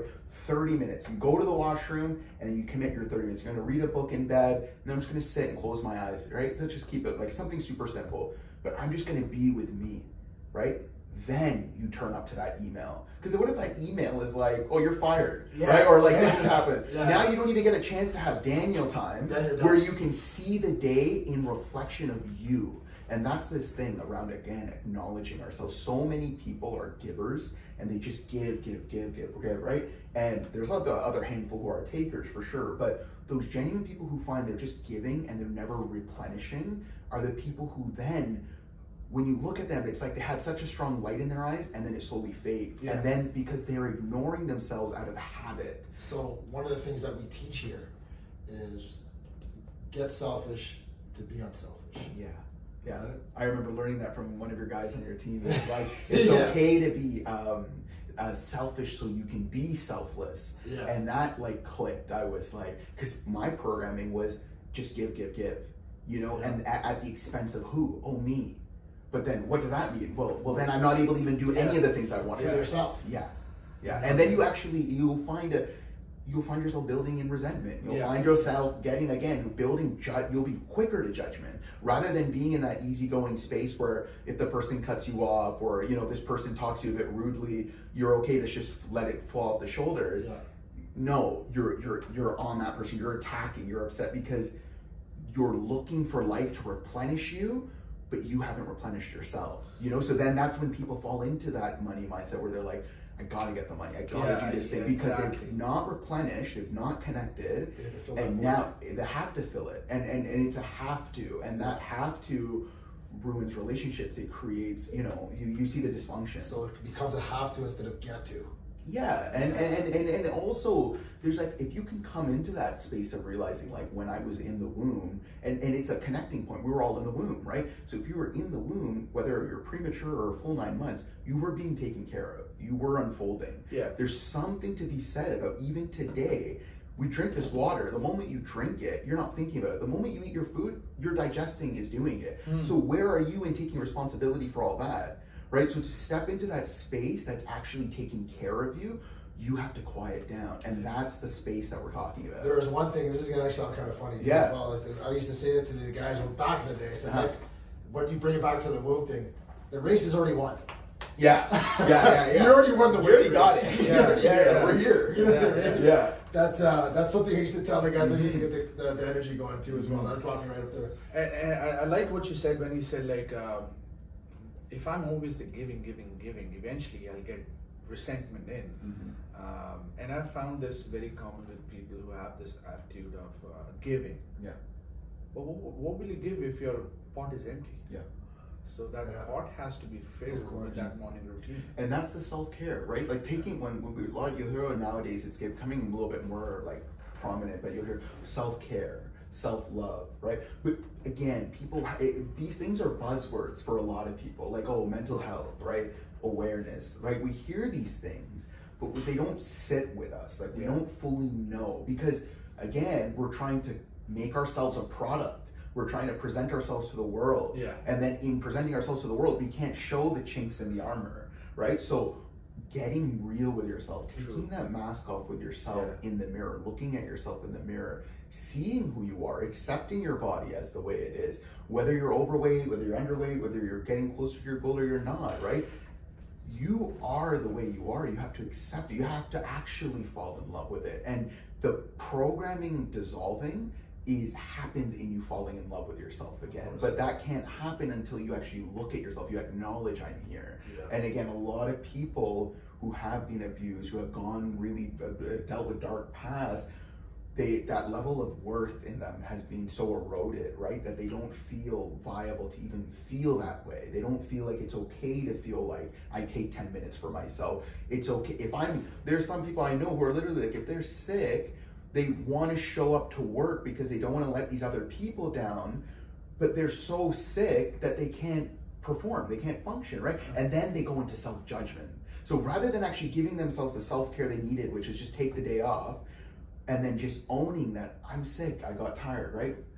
They then go into self-abuse, self-judgment. They start taking themselves out. Look at how I can't do this. Look at how I'm not contributing, or whatever the poison is, basically. But they turn on themselves, and there's a lot of people who are dealing with this level of anxiety nowadays because of the self-judgment they're torturing themselves with. And it can start with body image. It starts with that for so many women we know, like growing up, right? It starts with like that for men as well.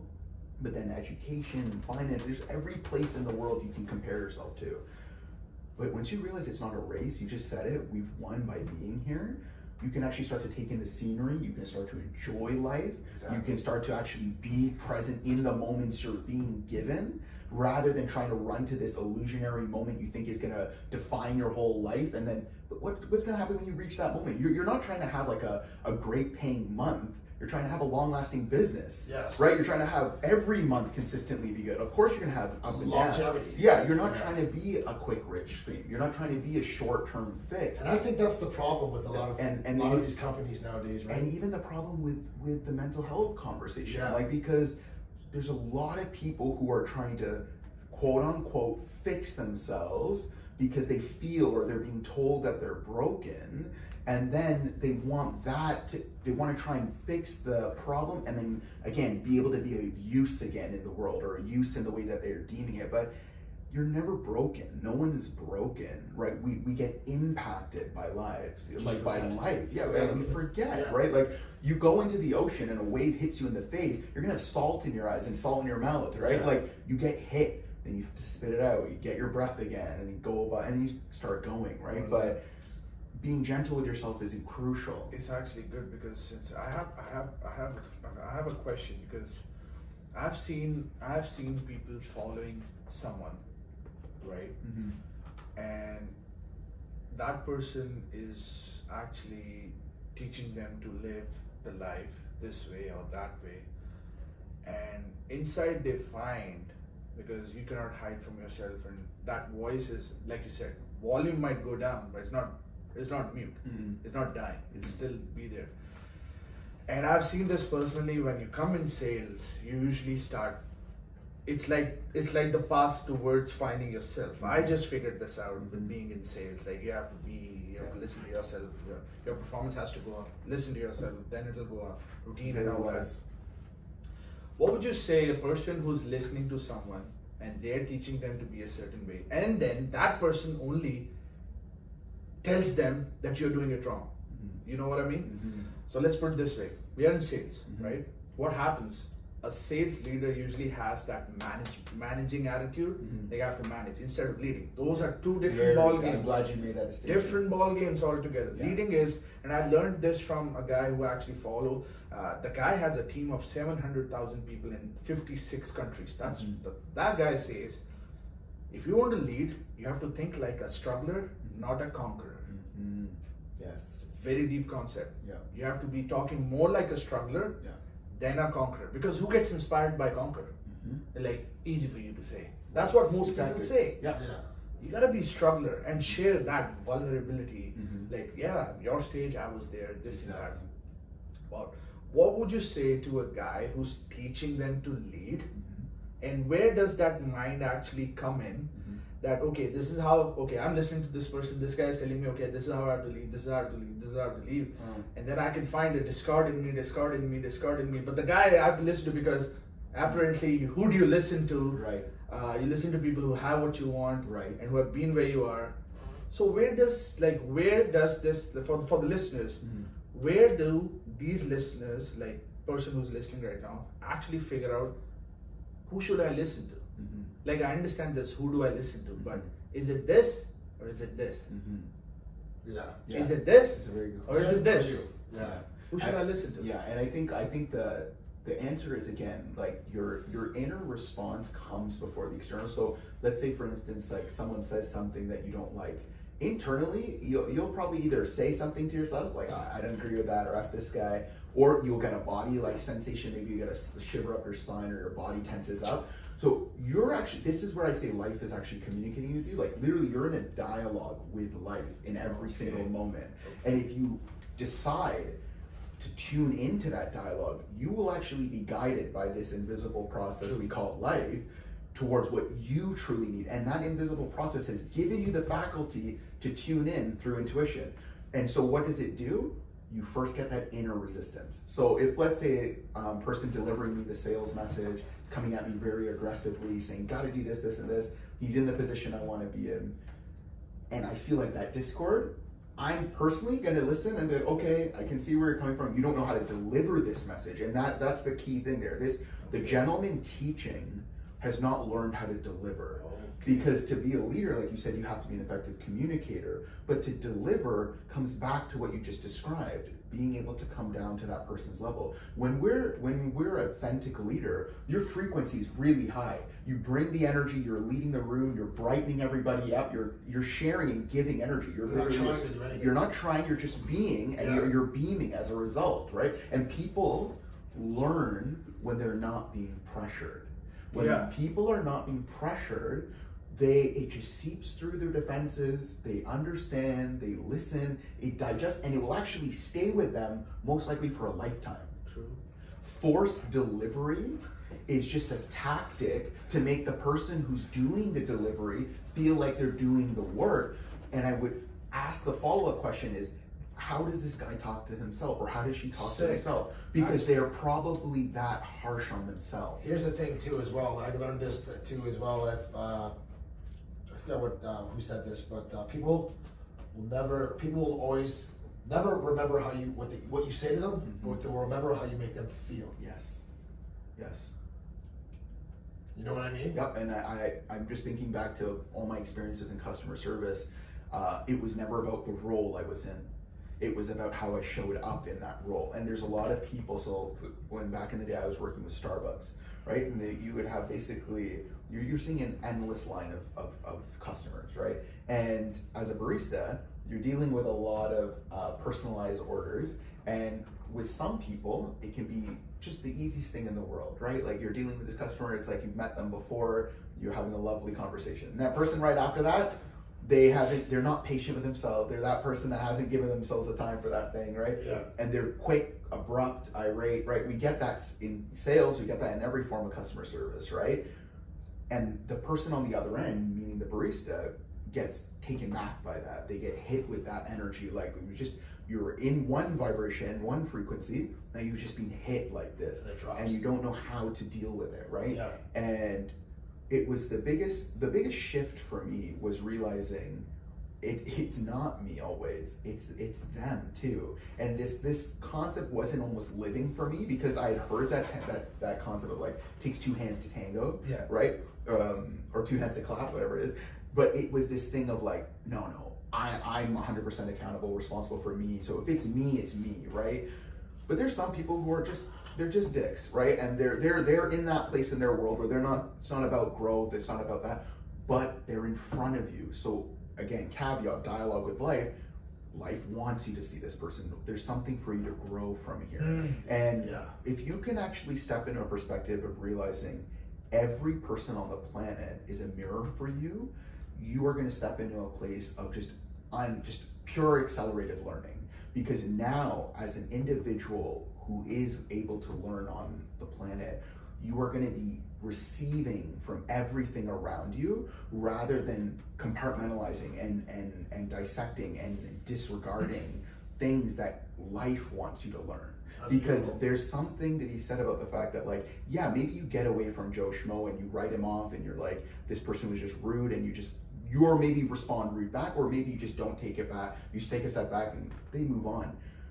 But there's something that interaction you have to learn from. Maybe that interaction isn't the first time you've experienced that. Maybe you've experienced that growing up. Maybe you've had people talking bad to you or being irate with you, and life needs you to learn one of two things. Maybe pay attention to what you need to learn. Maybe it's expression. Maybe it's speaking up for yourself. Maybe it's detaching, right? Maybe it's just accepting that person is the way they are and you don't have to change them. So basically what you're saying is look for the good in every situation. Because it becomes a habit. Until it becomes a habit. Yeah. Why? Because you've already won. We're here. Right? It's not, the gift isn't in the bank account. The gift isn't in the dream partner. It's in you. It's in you. Yeah. But you can only do that if you acknowledge the gift you are. Pay attention. But that means you have to acknowledge everything in the present. That's why we call it a present, right? It's a gift. It's a gift. Right? So the moment is the gift. So you and that irate person in front of you, there is something to be gained out of that. And the beautiful thing about that present is you're always carrying it with you. You're always carrying it with you. And I want to emphasize to people listening, when you are dealing with that person that is chaotic and irate in front of you, whatever they are coming at you as, presence, your ability to actually maintain eye contact, to actually listen, actually getting closer with them and open up and listen, you're going to diffuse them. You're going to fully diffuse them. And I've seen that from when I was door knocking to those Starbucks customers, to all those experiences, that those people are usually responding in this way because they've been programmed that they're not going to be heard. And they've been programmed to respond to life in the way that they're responding to you like that. So you can be the miracle in that moment. You can literally show up as someone who responds uncharacteristically to what they're expecting. They might be expecting you to lash back at them, and they feed off that, and they're used to this, and they just have a pattern that creates this for themselves. But you could be the corrupter, the outlier, the person that just responds differently because you actually choose to be present. And I've seen that with so many experiences with Starbucks too. Like certain customers, They were just known as, this guy is like this, you know what I mean? And then to see over time, and I would love that. It would make me feel like better when you see over weeks, this person, they soften up, then their shell comes down, then they actually open up, then you see this other side to them, then they're like, oh, I actually feel safe with this person. Yeah. You know, I like this person. And that is, to me, magic. Because if you can actually peel back the layers of a human by being with them, everyone becomes a value. So being with them meaning paying attention to them, listening to understand, eye contact, just being, having the blinders on when they're in front of you. Yeah, make them feel the way you'd want to feel, which is like, you're the most important person in the room. Of course. And when you do that, people fall in love with you because they're getting what everyone wants, which is to be seen, to feel that love, that attention. And the only way I find that you can go through that is just being present with knowing yourself. Yeah, and this is why it's this endless loop. Why self-awareness is the key to pure power is that you learn yourself, you immediately have space to sit with everyone else. If you want to expand your business and have a huge customer database, sit with every emotion you've ever gone through and ever going to experience. You're going to be able to sit with every version of customer you experience, and you're going to be able to have space for them, patience for them, be able to be with them in the way that if you give yourself that space to be gentle with yourself, the way you want to be treated as well, they are going to be your lifelong customer, right? But why? Because if you do this work to actually heal yourself and actually start to allow yourself to be in full authentic expression, life becomes easier. You're no longer trying to avoid certain people. Those people that aren't meant to be there for you, they just won't even come in your field. They'll be like a mile away from you. The people that are resonating, the people that are in that same space, they're just gonna come to you like honey. It happens so naturally, but it's weird. It's because life has set it up such. We're on the same planet, we're under the same sun, we inhale and share the same air. We've been given, all of us, that same intuitive faculty of intuition to connect to life and be able to connect these dots. But then the game is distraction. How much distraction will it take for you to not listen to the basic controller you've been given from life from the get? Or for you not to pay attention to those little things that's going to propel you forward. Yeah. To give you that next level. To make you realize that abundance is there. It's there, yeah. And it's there. It always has been. It's always been there. Yeah. And again, we can all see this because again, you want to practice to actually step into that abundance. Look at the thing that life is giving you at cost, air, right? Every time we inhale and exhale, it aligns you and grounds you into the present moment, and it's a deep reflection of what life really thinks of you. It cares enough about you to keep you alive, and it's giving you an infinite supply of that air so that you can stay here, right? So what does that mean? It means this is something to be present with, to hold your attention on. So just, again, like when you think about those moments where you're dealing with someone who's irate or angry or whatever the energy is, start focusing on your breath. Listen to them. If you're finding it really hard, you're getting caught in their emotion, you're feeling your own body respond, just start to breathe, right? That breath grounds you back into yourself, brings you into that space of, oh, I can actually do something different now. Let me lean into this discomfort in this situation and do something different. Because if you don't focus in the moment, that person says something to set you up, you already have a whole way of responding. You know? Well, you're right. It's funny that you say, you get into that breathing mode. There's to my knowledge, there's 108 forms of meditation, and all of them require deep breathing. One of my forms of meditation is actually working out. I was just going to agree with that. Yeah. And if you're working out, that requires deep breathing. Yeah.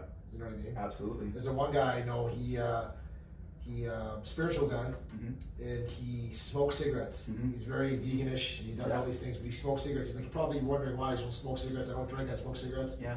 Because it helps me breathe. It helps me. It's a form of meditation. Interesting. Yeah. I don't know if it's a cop out or if he's just like trying to excuse him, but I know. You know what I'm I'd saying? have to meet the guy. Yeah, for sure. Yeah, you know what I mean. So even this thing, since you're talking about the breathing, when you're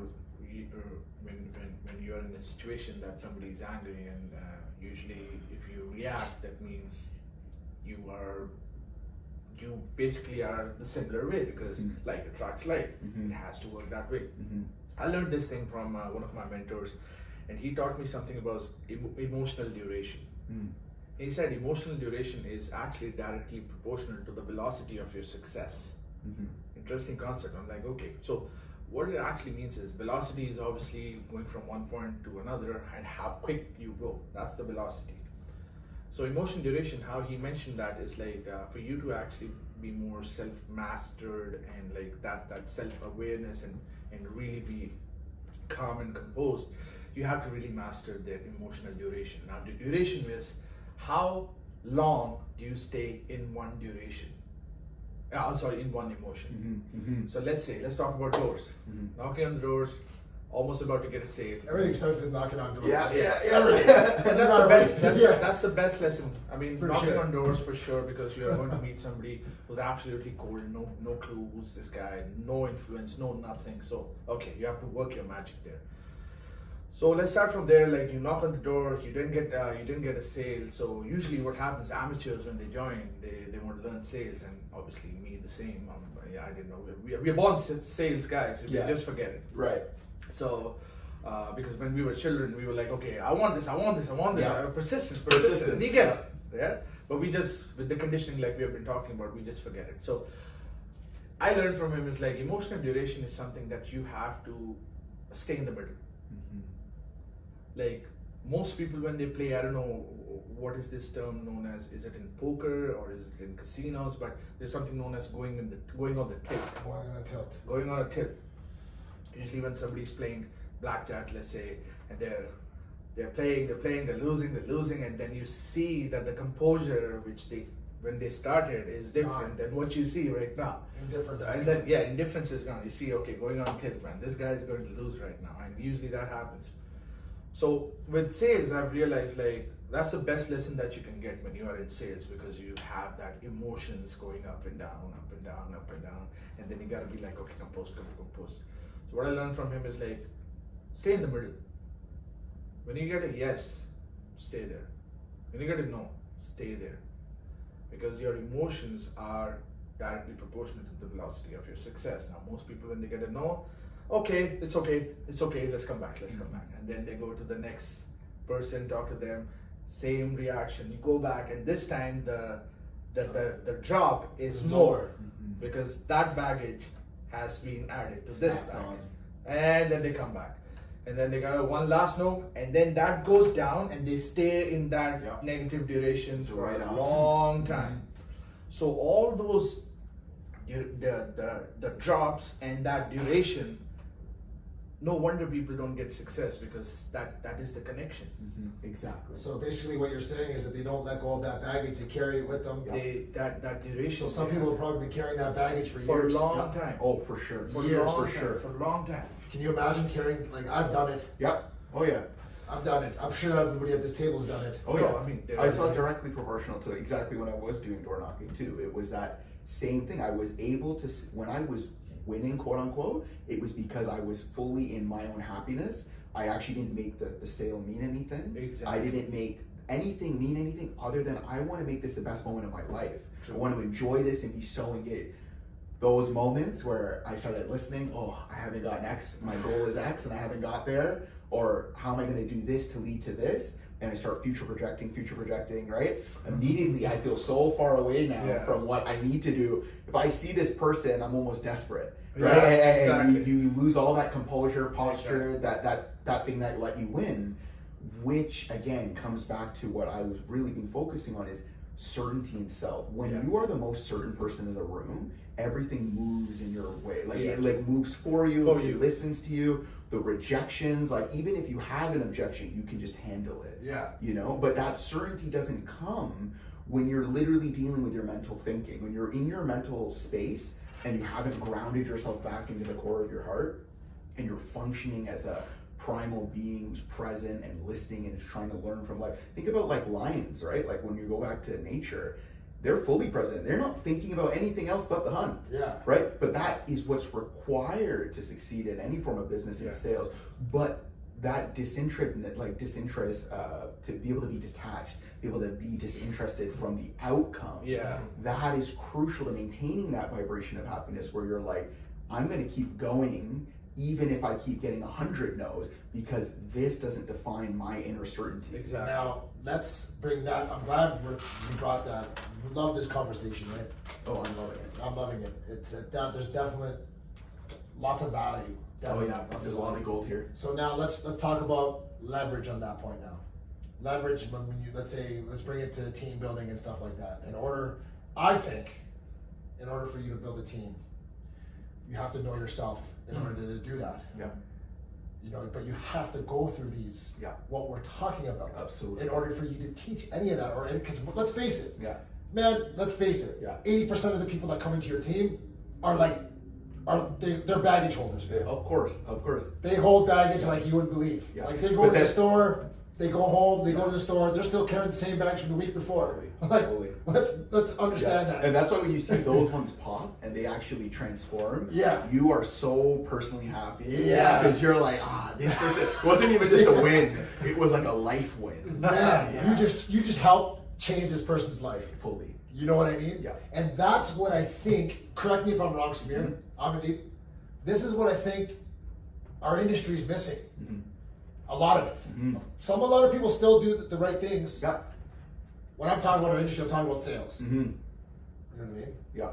You know, I think it's missing a lot of that. Yeah. What do you think? I agree, and I think there is a tide being shifted right now. Like a lot of these leaders, if you see like a Gary Vee, right? You see a Lewis Howes or these kind of people, they are actually embodying, showing that you can build huge businesses, huge brands off of empathy, off of genuinity, after actually taking care of the customer or the client and actually being there wholeheartedly for them and not trying to build short-term relationships, but being in it for the long game, being in this thing to literally see your, like everyone throws around that term legacy, but how are you being, exactly what you said, remembered right now? Not remembered when you're gone. How are you impacting everyone you meet right now? Exactly. Yeah. Awesome. So I think there is a shift that's happening, but I think it takes leaders like us and those who are like us to step into that space of confidence and courage because they've been doing the work. And as they hear this conversation, and that's part of the work we're doing, right? By making this conversation bigger, it's safe to be open,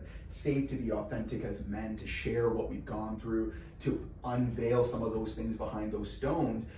It leverages into real confidence, and that confidence directly translates into sales, right? But that confidence factor, that low esteem, it's coming because people are wearing the mask and holding on to that stuff that they don't think they're allowed, they don't think they're safe enough to actually express it. Because if they do, again, like you said, the thought is it's weakness, it's a chink in the armor, look at him, he's broken, or whatever the adage is, the judgment is. But it's not true. It's not. And this is why it's a remembering, because you're here. It's like we've just been on earth for so long, we almost forget how much good is coming for us, you know? Definitely.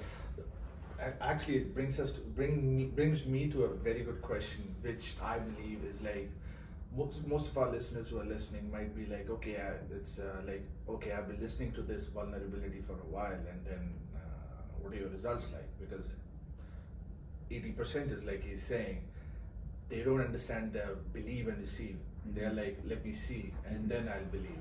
So let's talk about some results right now. For sure. What has happened with us stepping into this game of being authentic and being real, and what kind of results have we produced in our lives, and we have been able to impact others' lives as well. Because I know some of our listeners will be having this thing too. Okay, easy for you to say. Show me the way. Yeah, and I can just almost piggyback off of so when I finished school, I thought I was going to be doing what I'm doing right now, right after when I came back from Hawaii and finished the master's. I was like, okay, I want to go work with people, help people. I'm going to go. Started doing YouTube videos, and the voice crept in, the self-doubt, my ego was going off, and I started to sabotage myself. I started to take out what I was doing. I started to see myself in the videos I was creating. I started to be like, I don't look the way I want to present myself, right? I'm already there doing it, right? So I was literally dealing with this, and I was so hard on myself. I said, I'm going to stop just to prove to myself I can stop. Who am I proving this to, right? Just to stop for the sake of stop. So I stopped. So I literally just stopped it all, and that's when I started working with Starbucks. And it was a way for me to be like, I need to kind of gain ground again on what am I about? What am I really looking for? Starbucks was nice because I didn't have to put on Samir as building a personal brand. Although I learned now I was building my brand just by being, but that took me out of the equation and I could just show up authentically. So then working with Starbucks, I was seeing so many customers, and I realized it's in some form practice, because you get to actually, with every new person, an opportunity to peek into someone's world and make it better or worse. Like, for lack of a better thing, if you're off, you can make someone's day worse. But if you are intentful, you could really make someone's day better, right? And so these were like little wins for me, just like going through this and, you know, seeing someone smile or say, I really enjoyed my conversation with you. I was like, internally, these were like wins for me coming back. And again, going back to what we talked about way in the beginning with regards to my dad. So that actually became a pattern for me, was those habits that I was embodying with my dad. Again, not showing up, becoming detached and disconnected. I actually would define it as, I go into hermit mode. So it became a safe way to me to say, when Samir is exhibiting this behavior of not showing up on the planet, not showing up authentically as he is, he's in hermit mode. So that's how I would do. I'm just going through, so I'm going into hermit mode, right? But that was my cop-out. It was a literal cop-out, because it wasn't until I started to actually sit through my baggage, starting to face all these things that I had in my closet, and actually starting to work with mentors, go to the different seminars, that actually, the seminars were all spaces for me to see it's okay to do this work. I want to do this work. I want to come out on the other side weightless. I don't want to be holding on to this anymore, because in that process of not showing up, I can tell you honestly, I lost friends. There were people that I loved, wanted to be in their lives, but because of the mental experiences I was dealing with, I thought my story was so important to the degree that I couldn't share it with others. And this is that whole thing of not feeling safe. My closest friends, childhood friends, I didn't share with them the stuff that was going on at home, so that I could just protect my image of myself with them. Because I thought, how would they hold space for me? They wouldn't know how to deal with it. So I gave them the answer before they could even hold space and maybe be of value to me. And I started to burn bridges like this, not even realizing I'm burning bridges, thinking me going into hermit mode is me taking care of me, but really, you're already on the planet. And that was an self-esteem thing. I didn't realize a lot, and a lot of people have dealt with this. And in my work, I've realized a lot of people feel so insecure about who they are that they think it's okay if like this beautiful picture you have here, if my light goes out on the planet, it wouldn't matter. That becomes a justified thought for people, right? When they're not meeting their expectations, their family's expectations, the projection or the path that's being laid out for them, they think, well, I'm of no use then, right? But the use isn't defined by what you're doing per se, it's by who you're being. And so in my work, coming back to this point now, 4.5 years later from that point where I stopped myself, what changed? Well, there was an accountability part where I started to become accountable to myself. I started to become vulnerable with myself, and then those that were close to me, I started to become open about all that stuff I'd been hiding. I actually started to feel, if I can be safe enough with myself, some people are gonna get it, some people aren't, but at least I can do is be honest about where I was, because if they're going through it too, now they know it's okay for them to go through it too. True. So true. Yeah, and so going back to what you said, real life experience, I've lost friends, I've hurt people, all in light of not showing up and in thinking that I wasn't worth it. So in that story and in terms of that belief, it affected so many parts of my life and my own internal happiness. And then fast forward in moving into that accountability and being honest and then getting it out of my chest and expressing everything, all of a sudden, business is expanding, people are coming into my life naturally, not even with effort. And this is the power of the transformation. Like that vulnerable key opens up life again for you. And that's a huge nugget of gold. That's a huge nugget That's a of gold. huge one. And that's the message, direct message I want to get across to the listeners, is like, you do not have to work so hard physically. The hard work comes in knowing yourself, and once you get to know yourself, let's say more than half, then you start allowing and letting these things come in, and you start attracting who you are. Oh yeah, and the beautiful thing is life listens faster than any person. So the moment you make these internal decisions and you start doing this thing, things respond instantly. And we had this conversation this morning. I said, you know what, the universe is your friend, and it's constantly giving everything that you're asking for. Every single day. Your job is to let it in. Receive it. And how you do that is by what you just said. You know what I mean? I have a quick question. I have another question for you. Absolutely. On the path you are right now, you know what I mean? Which I see you, I know that you're going to be, this is what you're doing. Yeah. When you continue on this path, and you're on this path for the next, where do you see yourself in the next 5 years? What do you see, Samir? What do you see? I mean, what's your vision? Yeah, and I think so. It's funny because it comes back to where we all are. We're all going to sleep at night alone, right? And when we go to sleep at night alone, you're left with yourself. So when you go to sleep, you can go to sleep tonight and really take inventory of how you've been feeling. What are the things that have been fulfilling you, and where have you been neglecting yourself? Because as I've made these steps, and I would really say the quarantine was a blessing in disguise, right? That alone time and that ability to come out of the world in order to go inside. And I urge people even now using this time moving forward, keep going inside and learn, because that has allowed me to again show up as present as I am with you now, right? To be able to make these inner commitments to myself.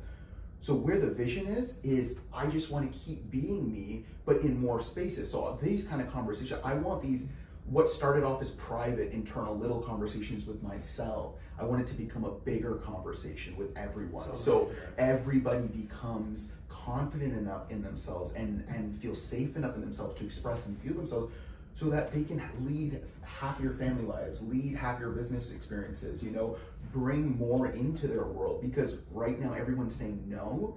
When you actually start saying yes, everything opens up. So like, of course, I would love to be doing more keynote speaking, and I would love to host retreats and actually bring people and do like big group work like this. Because in group, you're able to quickly learn, right? Like the way in like an office you learn off of people, dialogue, it happens, and you can go deep one-on-one, absolutely. You will feel that safeness comes out where you can uncover the things you've never told with anyone. But when you're in a group dynamic and you start to have dialogue and you start to hear, oh, this person's experienced that, I actually experienced that too. They are doing this, and you learn, and it's complementary learning. It just accelerates the growth. And that's, I think, really, I know as I've made this decision and I've been talking to you guys, you come into alignment with yourself. And when you're in alignment, I mean, the sky's the limit, because we are, and this is, again, pun on red oak, right? We're all seeds from the beginning, right? Yeah. So we're all gifted with everything from the get, right? All we have to do is grow. And a tree, it doesn't have to force that growth. It never has to force, it just has to allow, like we've been talking about. And in that allowance, you become the mighty oak, right? And you just keep receiving and giving. And that cycle, it starts internally, and then it expands externally. And so it starts with those emotions, and then it will expand to your finances, and then you'll be inspired, you'll be connected with the different people you need to be connected with. Of course. Samir, I love this conversation. Thank you so much for coming in, man. Yes, this was my absolute pleasure. Thank you so much. I'm so grateful. Do you have a website right now? Yeah, so people can find me at www.samirvyas.ca. How do you spell that? So SAM, like Sam, and then EER, V as in Victor, YAS.ca. And I am on social media as well. All my handles are SV, so my initials, and then Samir Vyas, SAMEERVYAS. So you can find me on Instagram.